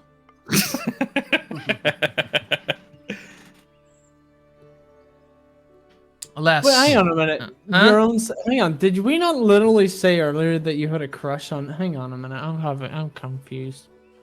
What? What? Hang No, on. Beatrice Did you isn't. say- Beatrice No, I isn't. didn't think so.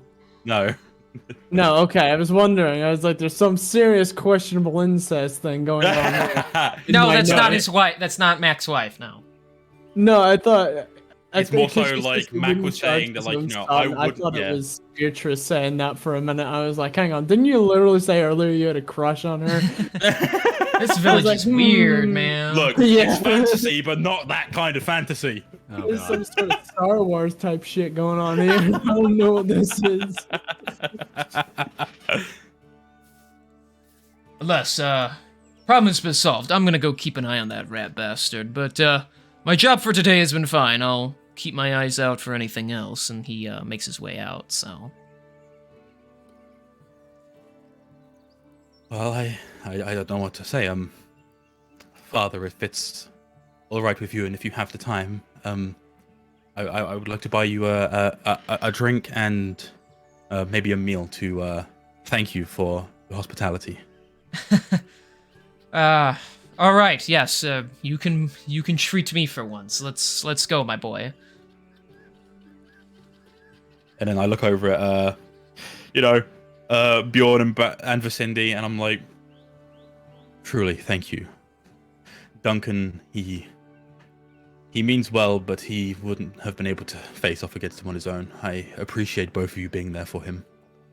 Bjorn will kind of approach Max, kind of put a hand on his shoulder and say, I'm very sorry about that man. And he kind of like hesitates like he wants to say something for a second, but he just kind of says like, that man is not your real father, if it means anything. He does not deserve to be called such.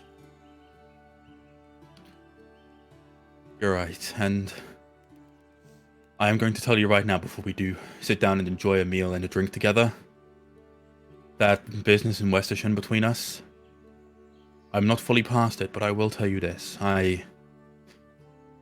Being back here again and seeing my old man, I will tell you that while I don't forgive you, I understand why you did it, and I'm not going to hold that against you.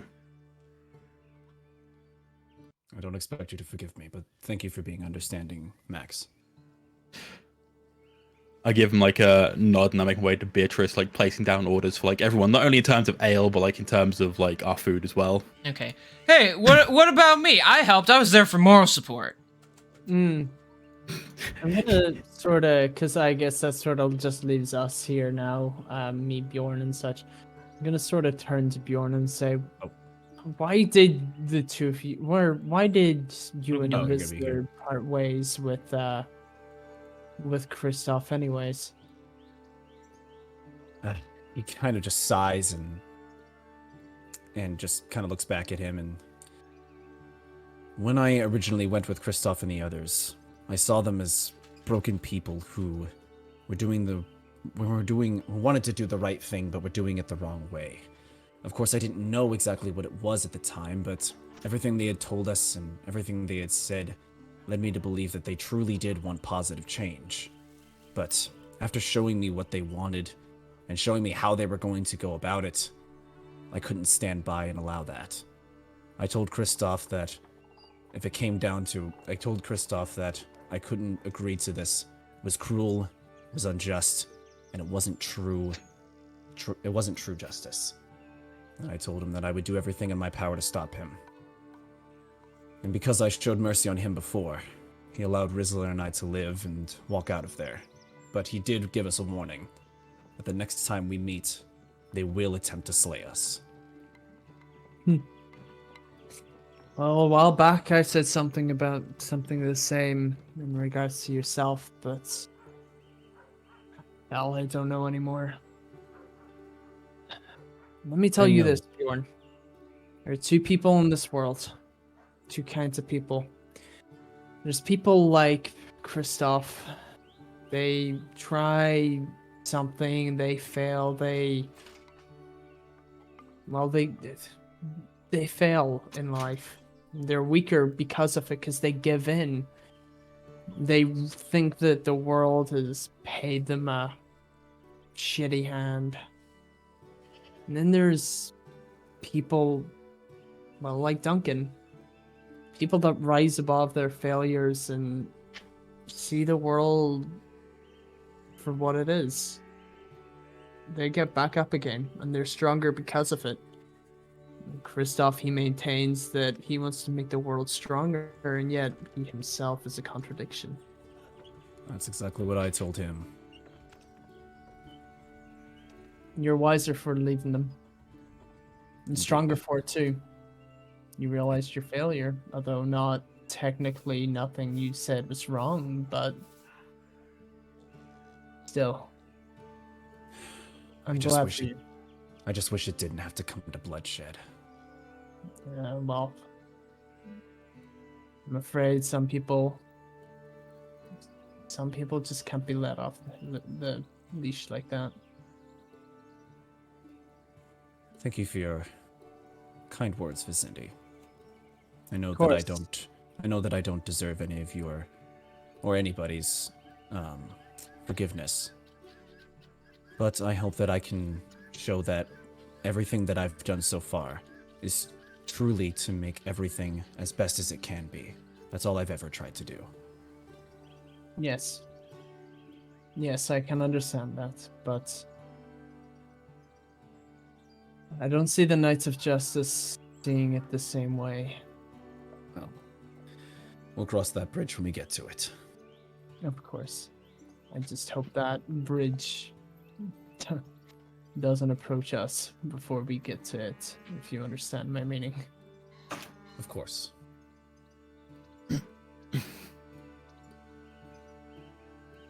Yeah, Fucking I like you crossing guys. bridges too. Okay. Yeah, um, something like that. Thank you, Asher. Truly.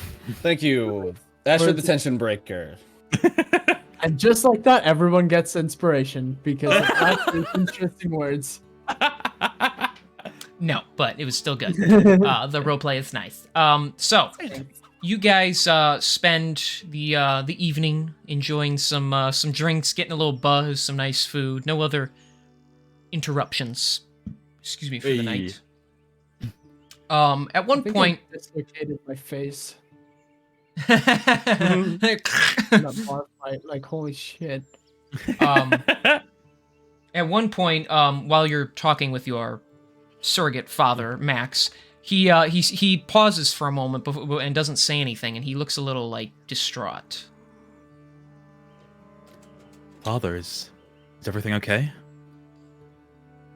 Yeah, I just was debating if I should tell you this or not, since it's you, Max. I think I can relay this information. Deirdre, your mother, she left this village quite some time ago. I asked her where she was going, though she was free to leave, and she said she was looking for you. I don't know truly what her intentions are. She seemed almost mournful, as if for the first time in her life she maybe gave a damn. I don't know where she is right now. I'm sure she's in Cold Durham somewhere, but just be wary when the time comes. You may cross paths with her. Well, I appreciate the heads up. It's while she was never any better to me, she was, well, at least she never forced me to sleep outside, you know? Of course. That was always his job. Right. What happened to you was terrible, and arguably what they did to you was unforgivable, but eventually, all of you, your whole being, will have to make some sort of make do with who you are in this world, and come to accept that the path you're on now is the path that your life was meant to go on. You don't have to forgive your original parents for what they did to you. Just try to find the strength to move on. I was able to do the same with my own father. And I'd like to think I'm better for it. So I wish that for you as well, that peace of mind, one day. I appreciate it, I really do. I don't know, you're right, I will eventually find time to work on that. I've got, outside of the Black Circle, I've got a bit of a bigger issue to handle at the moment. I've been struggling for so long. Like, Duncan himself, he'll travel from place to place, rather happy to do what he needs, and that's fine. Like, he's free to travel and do as he needs. Like, that's the life I want him to have. But there's only so much I can do to try and keep things at least stable for him, you know? Like, for the longest time I've put up this facade that I'm just a voice inside a sword for him that he found, pretending that I'm just some disbodied voice that he can hear. But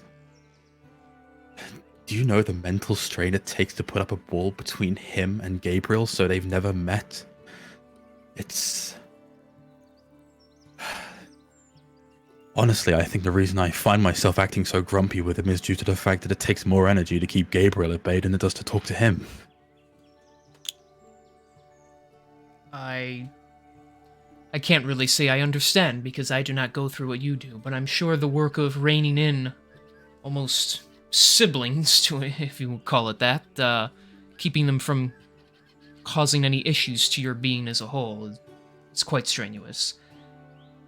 Perhaps the time will come where you will have to tell Duncan what is truly wrong with him. I believe the boy has the strength to handle that information. Maybe not now, but... And he looks over at, like, the other four. Your time with them, I believe, will make you stronger, as my time with my comrades made me stronger. The time will come where you have to give him that information, and Duncan will deal with it as it is, because although you will always be there to protect him, you almost all need to rely on each other. Your friends will have your back as well. And as for Gabriel, there's a path for him in this world as well. I don't know what it is, but one day I'm sure he will have a mission of his own to go on, and hopefully then you can all just get along in a pleasant future. I can only hope so. I've witnessed what he's capable of, but I don't know. I think you mentioned it one time when we were speaking the last time when we met up. I know what he's capable of, and I know that he himself may view himself, and I may view him as this evil being who only knows violence, but how do you help someone like that? Someone who's born into it and only understands it. If we're going to be living in like some kind of mental harmony, I want to help him as well, but I can't without, well, at the moment I can't figure out how. I sadly cannot give you a true answer. All I can tell you is through experience, you will learn more about yourself and more about the world around you. As for Gabriel, he is a being born out of pure anger and frustration, so that is all he knows. All I know is, when any person struggles, having those that care about them at their side, even just knowing that they're there for them, can be enough to stop them from going over the edge. I know Gabriel isn't one for all that lovey-dovey stuff, but perhaps if you could at the very least see him less as a monster and more as just a troubled soul, that can be your first step towards bringing Duncan some peace of mind altogether. Yes, you're very much right. I'll find time to, well, not anytime soon, but I will try and find time at least on this journey to try and inform Duncan about what's wrong and hopefully work from there. I appreciate, like, all of the kind words and you helping me. You've done a lot for me throughout the years, and I honestly cannot thank you enough. You've done a lot for me too, my boys. You made me a better man in some way.